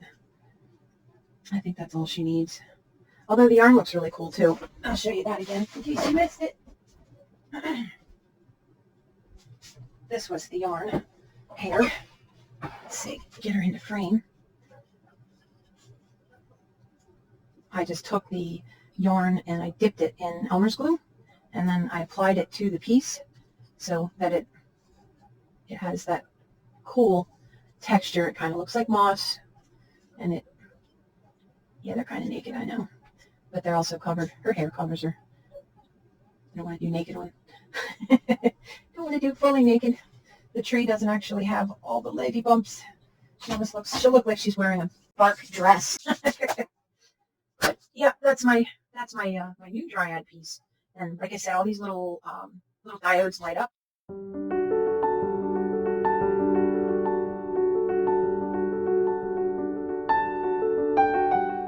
Okay, so I decided to add a little extra feature to this piece, and apparently Logitech has decided that my two webcams have reached their end of life phase, whatever that means, and that now means that I don't get to choose how my camera records, so I suppose I will have no choice but to replace it. In the meantime, I wanted to finish this video so I could upload it, and what I've decided to do is to add a little bit of additional interest to this otherwise relatively boring trunk on this doll. And I have taken one of the light up pieces and I've brought it down the side of her head and around the back of her body here, and I have captured 3 of these little LED wires. One will just light up, if you can see it, one will just light up back here behind her head, and I'll try to camouflage that as best I can. The other is going to go into her back here, and then the last one is going to come around and go into this hole here, where I'm going to add a little mushroom door. You can see that little mushroom door. Okay, and it's just going to get hot glued onto the front here, and I may do some rougher bark texturing with hot glue and then touch up the paint a little bit more. So what I did to begin with is I took my larger knit and purl tool. That's what they look like. It has a little cup on the end and a sharp edge, so that if you stamp it into clay, it leaves a perfect little looks like pearl. But for this one, what it did was it gave me the ability to make the hole in the door so the light will come through. Oops, lost one of my fungus. Put it back on there. These aren't baked yet. That's why they're not making a clunk sound when they hit the table. But it also allowed me to mark the hole size for the window here, and then I was able to cut it more with an X-Acto tool. Now I'm going to tuck this one in, which you have to watch. You want to make sure that you insulate this wire, which I'm going to do with hot glue before I stick it in here so that the aluminum foil doesn't short it out, because the interior of this is aluminum foil. And I can also excavate that hole a little bit on the inside using this tool just by rotating it around. And I will shoot some hot glue in there and then move that tool around and make it insulate this wire. Now I'm going to put the wire in the hole just to make sure that I have enough wire, and then I want to see where this lands on her body back here, and I'm going to make another hole, but I'm going to try and make a hole back here as well.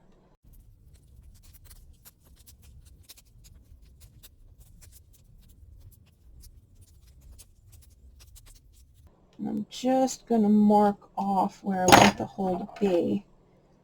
And I might have to raise and add more clay here to make this work. I'm actually going to move this out of the way so I don't accidentally cut it, and then it won't work, and this will all be for nothing. I'm going to pop this off and see how much room I'm actually working with right here, and if I'm going to have to add a bunch of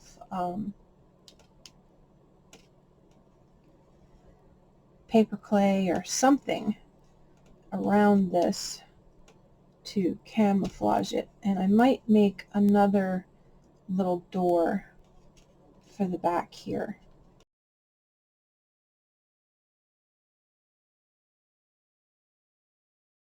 Oh, I see why. This actually is thicker back here than it was on the front, the paper clay I mean. So that's why it was giving me a hard time. And adding these little videos at the end of the video is a bonus for the people who watch them all the way to the end. I mean, when you're working yourself, you're making something, you know, it is not a 30-second thing. If people are watching these videos just to be entertained, they're not looking to learn anything, then, you know, an hour or 2 hours or longer is just too much for them. So I get they click away. They like the fast forward videos where they're not really trying to learn how to do it. But if that is your goal, and that is why I make them, because I'm not doing it to show off. I'm hoping to help somebody else who wants to get into this art form get past some of the hurdles that will discourage you and maybe make you quit prematurely. Because once you pass those first couple of hurdles, then the love of the art can kick in. And one of the biggest hurdles is learning how to refine things, how to do, and how to deal with issues like that, where you've made a little bit of a mistake. Now, what I'm going to do here, because I underestimated how short that wire was, it's perfectly lined up with the hole I just made.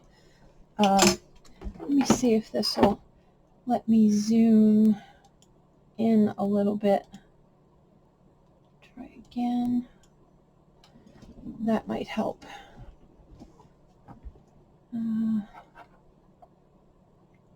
Sorry, I'm looking through the tree to see if I'm in focus.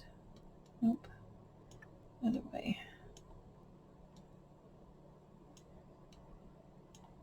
Oh, God, love this thing. Okay, so what I need to do now is I need to trench. And I have to be careful not to break the stuff on the other side. I need to make a little trench to allow the wire to go inside the body here. So I'm just going to keep making cuts here and go a little deeper each time,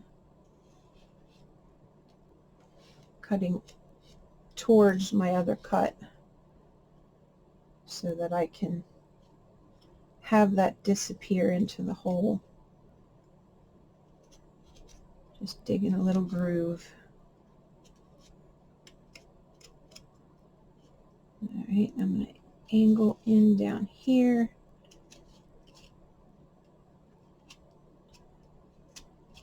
Okay, I'm going to bop this and get all that debris to fall out if I can.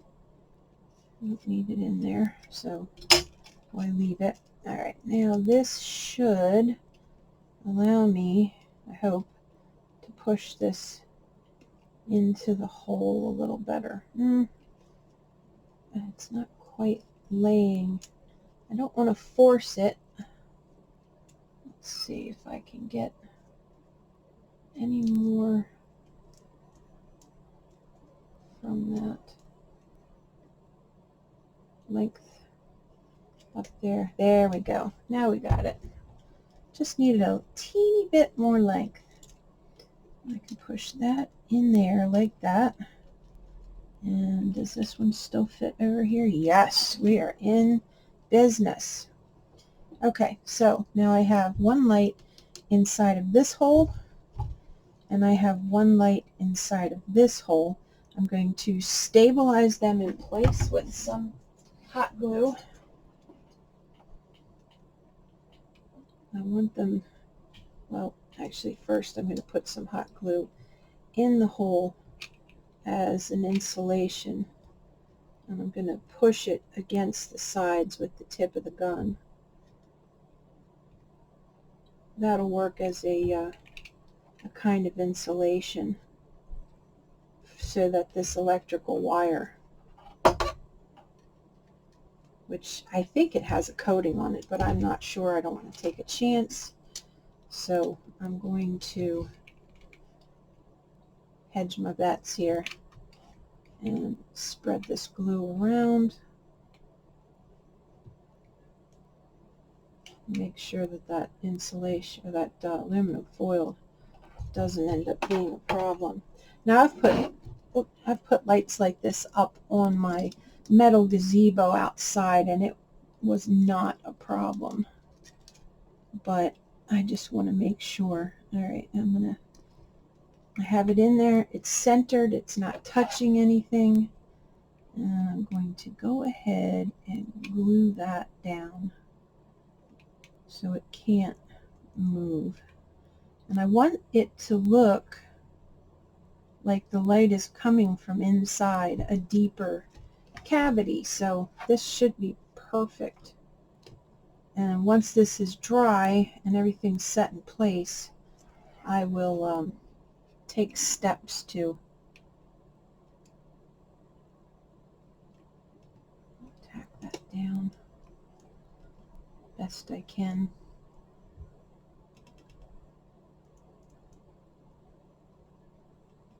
I'll take steps to camouflage the whole thing. Like right now, adding some texture back here, and hopefully at the same time I will be able to, I'm just using my nail so I don't burn myself, but to keep pressing this against her body so it sort of just disappears.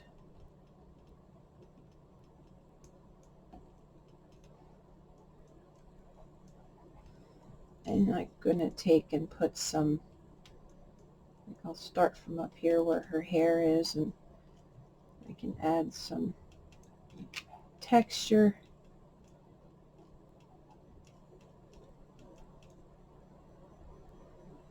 It doesn't have to be perfect because I'm going to paint it.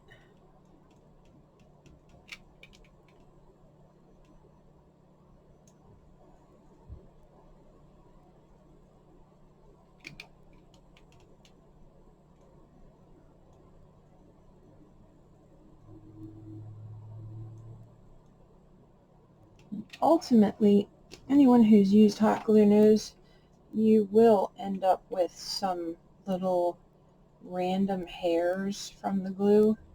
You can try to pick them off, or you can turn your heat gun on them and they just dissolve. They disappear pretty quickly too. There's also this new stuff that I just got, but I have to pick up an additional hot glue gun to use them. But check this out. This is brown tinted hot glue and black tinted hot glue. These would actually be perfect for what I'm doing right now because they're already the color I want them to be. So if I'm adding bark and things like that, I don't have to go back and paint it after I'm done. But I just got them, and the hot glue gun I thought I could put them in has stopped working, so I have ordered another one. And I didn't want to hold this video up. I have another project that I'm going to do a video for that will show how to use that glue. But I don't think it's going to be complicated. But I want to make these little tree imps. I'm not sure if I have the guy up here. No, I put him back downstairs already. All right, show him to you. I think I showed in the video.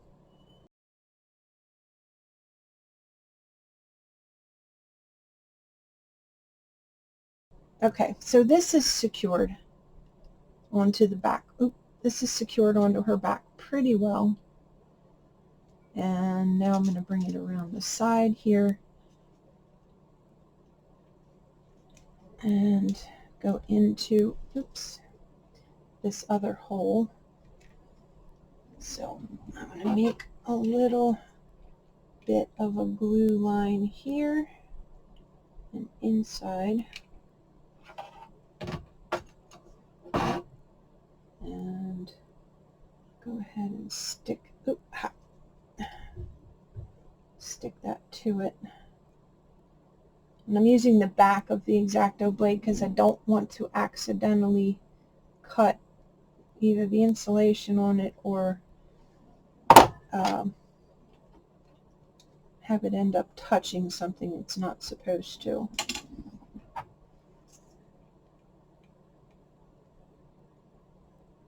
Hopefully this works out.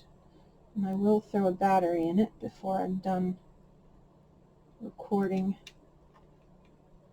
so that you can see that I managed to do it without messing anything up. Okay, back to holding it down. Make sure the glue grabs.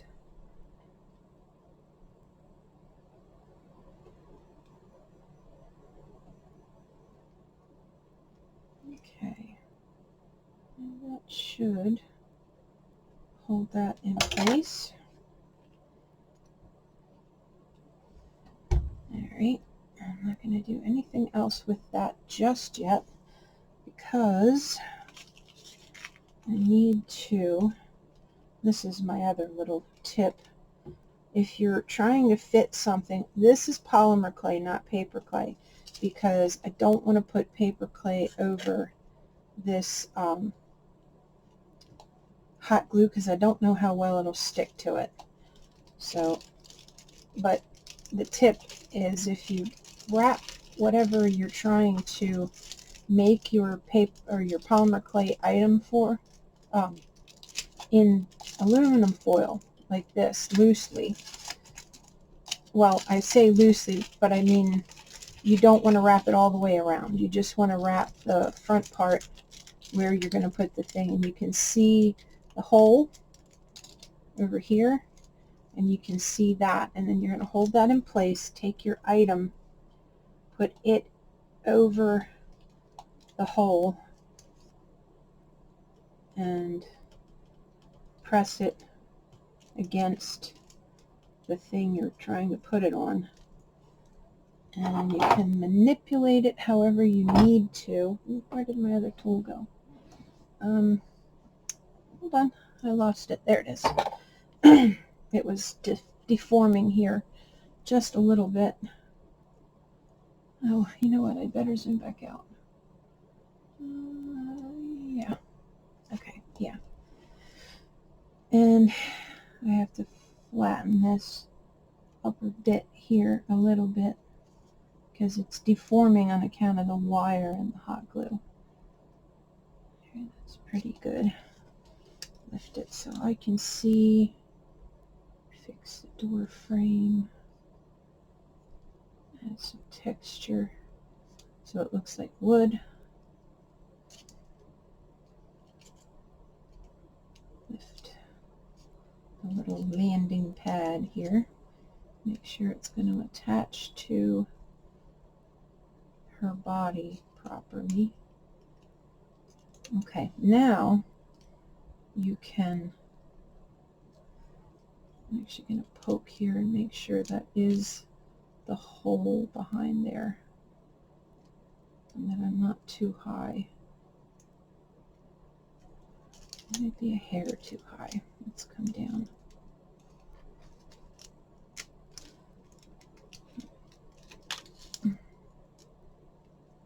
Okay, now I've got it. Should have poked the hole to begin with. Okay, so if I can, darn this glare. Always the same thing with recording with this camera. There's always a glare. All right, so that will go there, and then I will make additional ones that will glue in a path like this leading up to it, and they'll go all the way around until they end up down by the base. There'll be a series of stair looking pieces. Okay, so I'm going to cook this real quick and I will be right back. Okay, I'm just going to use my heat gun to cook this. As you can see, I'm just holding the aluminum foil with a pair of forceps so I don't get burned, and I'm cooking it right on that aluminum foil piece that I curved around the body. So it holds its shape, it doesn't flatten out. You can even apply some heat through the back of the foil to make sure it's cooking thoroughly all the way around. And cosplay is a little bit flexible, so that's why it's become my favorite. If it gets bumped, or if I need to bend it slightly to make it really stick to this body flat, like it's more organic and belongs there, it'll do that. Now what you don't want to do with cosplay is bake it, move it, and then bake it again. It has an incredible memory, meaning that if you bake it and, like, say you try to reposition an arm because you have a wire in it and it will let you do it because it's flexible once cured, if you try to go bake it again, that arm will try to force itself back into the original position and it'll crack. So it is its one limitation as far as I've seen. Okay. And it does cure very quickly this way, so it doesn't take a whole lot of time to cure it, because this heat gun was made for Genesis heat set paint, and unlike the embossing guns, I think your average embossing gun only gets up to like 275. This one gets to 400 degrees, and then you've got the paint stripper variety that's I don't know if they're 1100 degrees or something in that neighborhood, but it's too hot. It's too hot to really safely cure polymer clay without risking burning it. And I'll bake this other one. I might do those in the oven though, because I have quite a lot of them to make. I don't want to burn up my heat gun. Okay, so just pop it off, and I always just test by poking it, and if anything is soft, then I know I didn't quite get it cured all the way. And this is hot, so I have to be careful. Now, yep, that should stick on there just fine.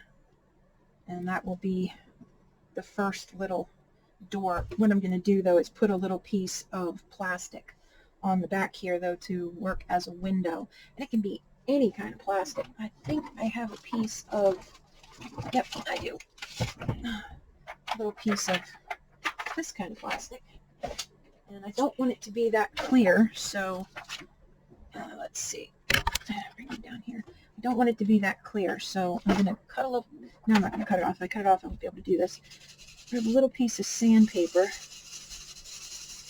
and I'm going to rub it until it's frosted. Let me see. I'm going to rub the back.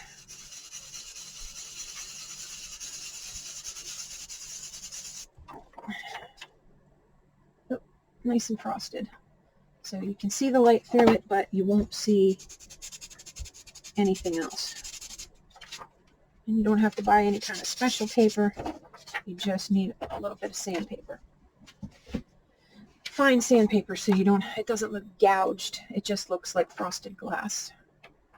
Okay, so scissors, because I don't need a ton, just a small piece. Let's see. I'm just holding it up to my window so that I can see through, and yeah, that'll look good. I am going to clean up the interior of this window edging though, which is harder to do with the cosplay because it's so elastic. It wants to flex instead of cut. But I can't complain because everything about this clay I love. So in one lesson, we're getting some polymer clay info and paper clay info. And you can absolutely mix and match. Say I could sculpt a little bird out of polymer clay to fill in this gap here. I could put birds up in the tree on these branches. You could add pretty much anything additional to it that you want. Okay, that's pretty good. Yeah, I think that'll work. Okay, so now I need to cut this down. And I'm not going to try to do it on it, but I'm going to mark it here, like that.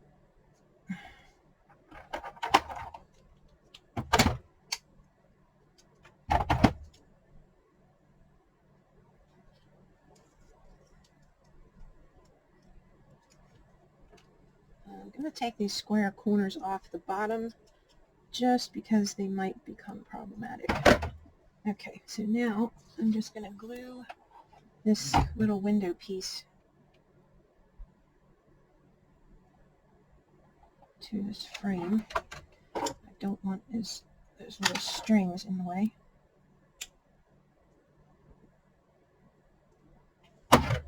Messed up. Got it too close to the top. That's okay. Fixed. Now, window in place. Yeah, I like that. And I'm going to add some glue to the edge here. And I'm putting it on kind of thick because I'm hoping that when I stick it to the tray, assuming I can do it without burning myself, it will fill in the edges and make it look like it's attached to the tree really nicely. And you just want to hold it until the glue gets cold.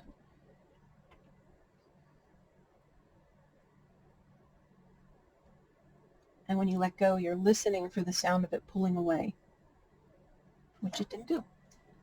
Now you can go back. I actually can see this is covered in glue from doing the inside of that hole.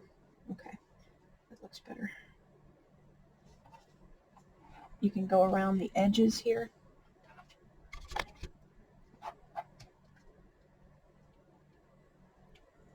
With a little hot glue,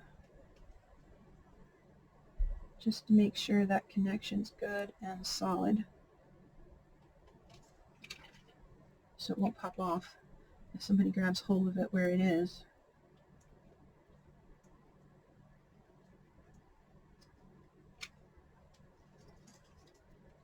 And I know some of what I cover in these videos is going to be remedial for some, but it's not why I'm making them. I'm not doing a master class because I don't consider myself a master exactly to be trying to tell somebody else exactly how they're supposed to be doing something. I just want to show you a method that has worked for me So if you decide to give it a try, you can achieve whatever you can dream up.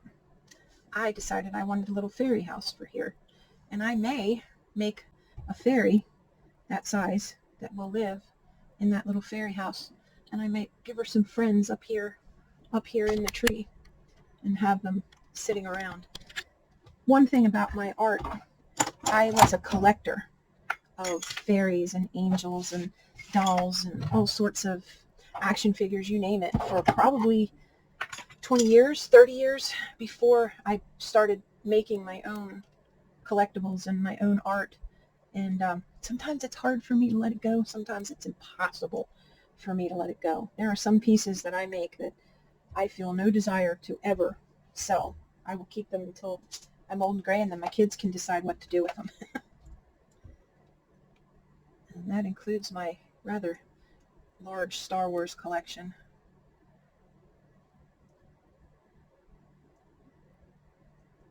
Okay, I'm just going ahead now and insulating this wire on her side here,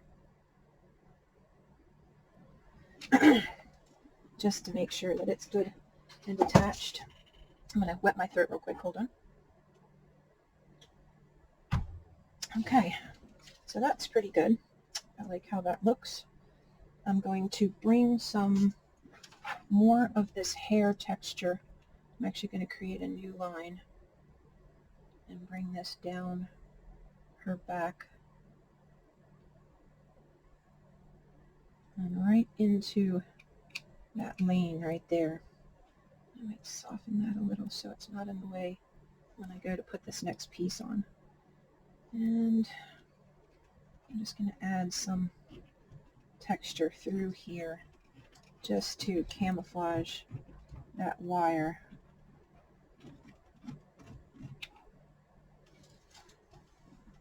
Some more. She may become one of those things that I just keep forever, because I keep imagining all of these little fairies that will be dancing around this piece. Maybe some toadstools, a ring of toadstools around the base I'll make. Yep, I think so. Sometimes I make a piece and at first I decide I want to sell it, and then the longer I look at it, I just fall in love with it. I'm like, where can I buy this if I wanted to go and have it again? And I can't. I could make another one, but would it be exactly the same? No, they never are. My mind just won't let me do that. I make one-of-a-kind art. Every piece is unique. I feel like I'm, not being true to that if I make the same thing over and over. Plus, it's boring. If I'm being completely honest with myself, it is boring. I mean, it is the reason why my art doesn't have a branded look. I can't think of anything more boring than making the same thing over and over and over again. And I know a lot of artists can do that really well, but for me, it's like torture. It starts to make it feel like work, like really hard, monotonous work, and then it's not fun anymore. I mean, the whole thing about being an artist is it's a pleasurable thing to do until it becomes monotonous, and then it's not anymore. Okay, so let's see what we've got here. I have to make a perch for back here, or since I'm thinking I'm going to make more fairies, I'm just marking that so it'll help hold it. I kind of stretched the foil around the inside of the hole. Now I can grab some more clay, figure out about the size of this door I want to make on the back. I might actually do both in one piece. That way I don't have to piece them together this time. Nah, that's going to overcomplicate it for no reason. Okay, so I will probably go about the same size. So this ought to be enough clay for both, because I want to keep it thin so it's flexible like that one was. And I could probably put a little of this green stuff around it as a decoration, or a different kind of yarn. I have one that's both green and dark green, light green and dark green. Or some moss. Yeah, moss sounds fun. Okay, so about the same shape, maybe not exactly the same size. Might go a little bigger, we'll see. Just flatten it out. Okay, and that might work. I have to watch my fingernails, always end up doing things I don't want them to.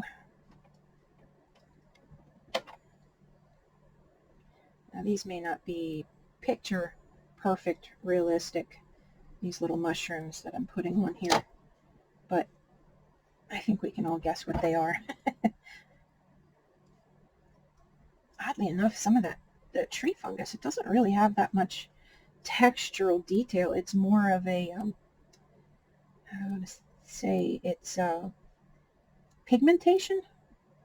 I mean, if you touch them, there is some texture, but it's not as much as it looks like.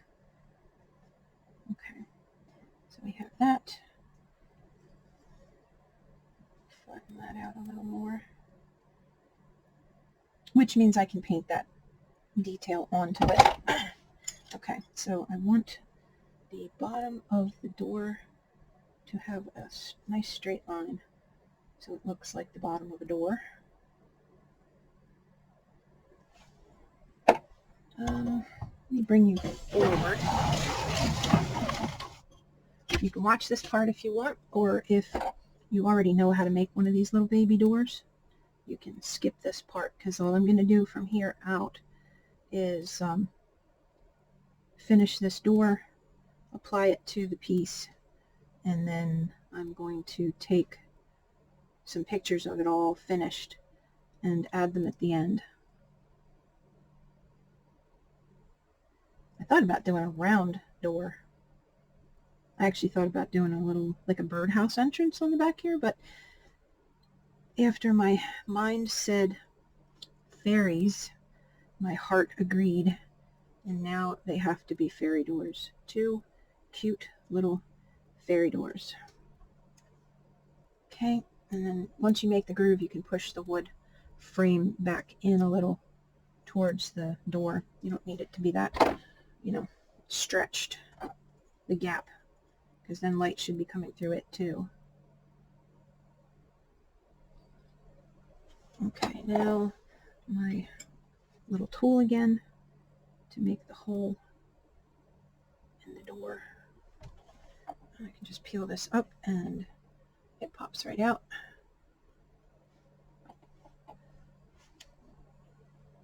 Stick that in there. Just going to make that a little bigger.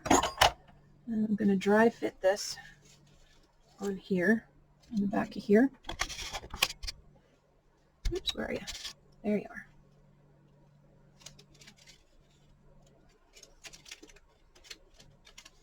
Now this one is significantly bigger than the one on the front, but that is okay. I don't mind that. But I do mind that this frame has flattened out on the edges. Come here. You're allowed to be different than your friend, but let's... I want it to look like a cookie house. I want it to look like it's made out of wood. And you cut wood, and it's not round on the edges like that. It's usually, I mean, even if you used a branch, it would look like twigs, not something that went on a gingerbread house. I'm just flattening it. And because I want a frosted window in this too, I'm going to scoop away some of this clay back here so it doesn't show through the opening. Yeah, that's good. Use that stylus on the back side. There we go. That's pretty good. Get off, please. Okay. And groove bigger again. Oh, it's like it shrunk. Yep, oh it did. I compressed it, duh. Okay, so here's my door. I'm going to add some texture to it. Some board lines, wood grain, whatever you want to call it.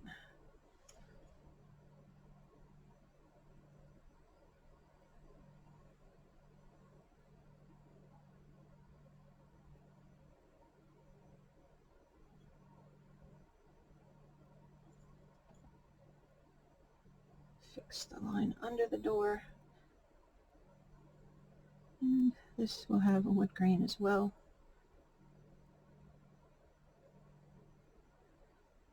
And I always cut these lines a little deeper than they need to be, and I fill them with a darker brown paint, and then I go back over it with a lighter brown paint. And that seems to work out pretty good. Okay, and this gets half moon lines, and the rest will be painted. Okay, and my door hole keeps wanting to go out of being round, but I want it round. Okay, now hinges. The way I did the hinges before, back down here, I just rolled out a little bit of clay, like that, and cut one. Oh, really? It's the only thing I don't like about this clay. It's so sticky. Two. Trying to make them look like a tic-tac sort of deal. And put one there, and one there, top of the hinge, bottom of the hinge, top hinge, bottom hinge, and press it in.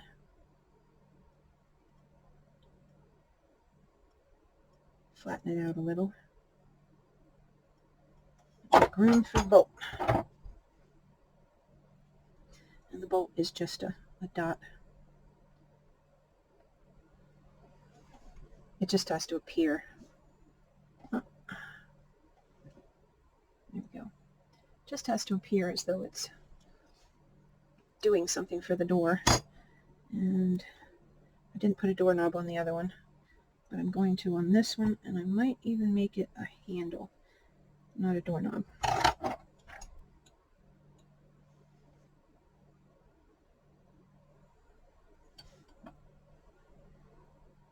Just press the top and the bottom. Oops. There we go. That's pretty good. Okay, so I'm going to have to cure that in the oven, if only because it's a little bit thicker, and I have a whole bunch of other ones to make, and they're all going to go in the oven, and I will be back after that.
see.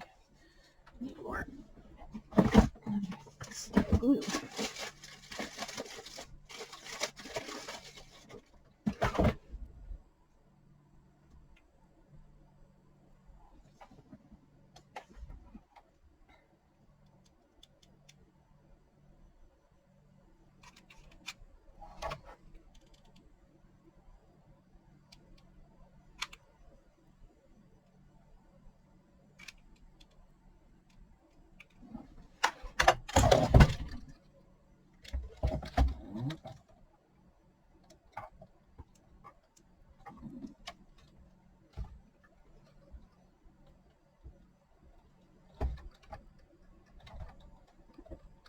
Gotta remember to hold it until the glue cools off.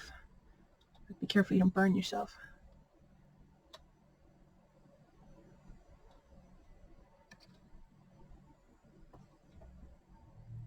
Pretty good. It's staying put.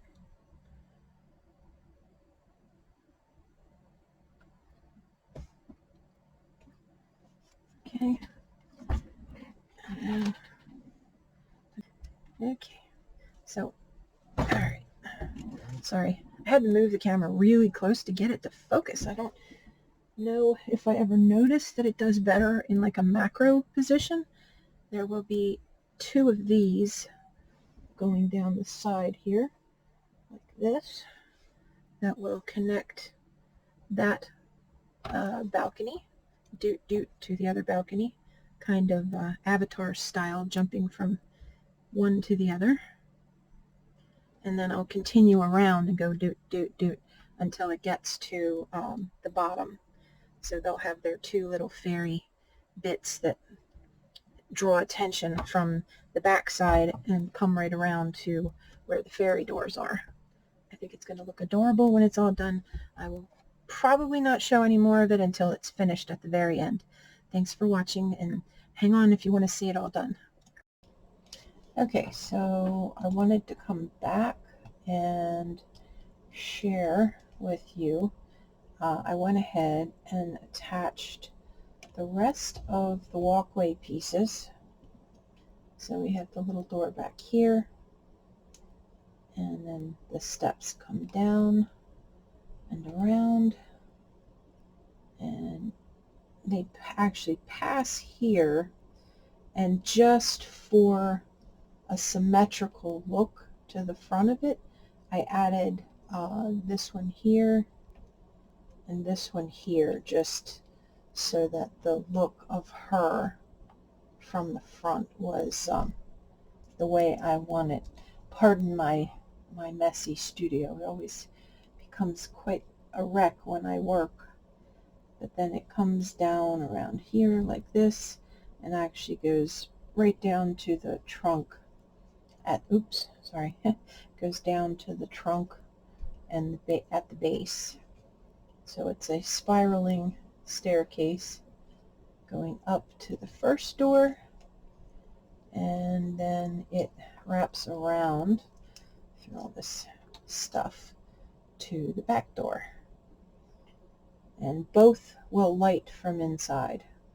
So I'm hoping it looks really cool. And I added the additional bark texture with hot glue on the trunk, and I added what will look like some moss texture.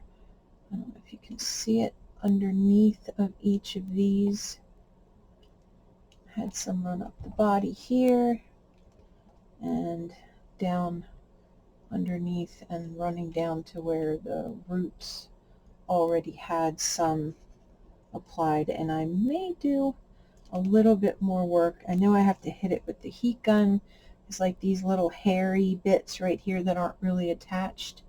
If you actually might be able to show you, if you hit them with the heat gun, especially a nice hot heat gun, they will just dissolve, oops, too high, into the surface. And you can do that pretty much anywhere on there. Just be careful you don't stay in one spot too long.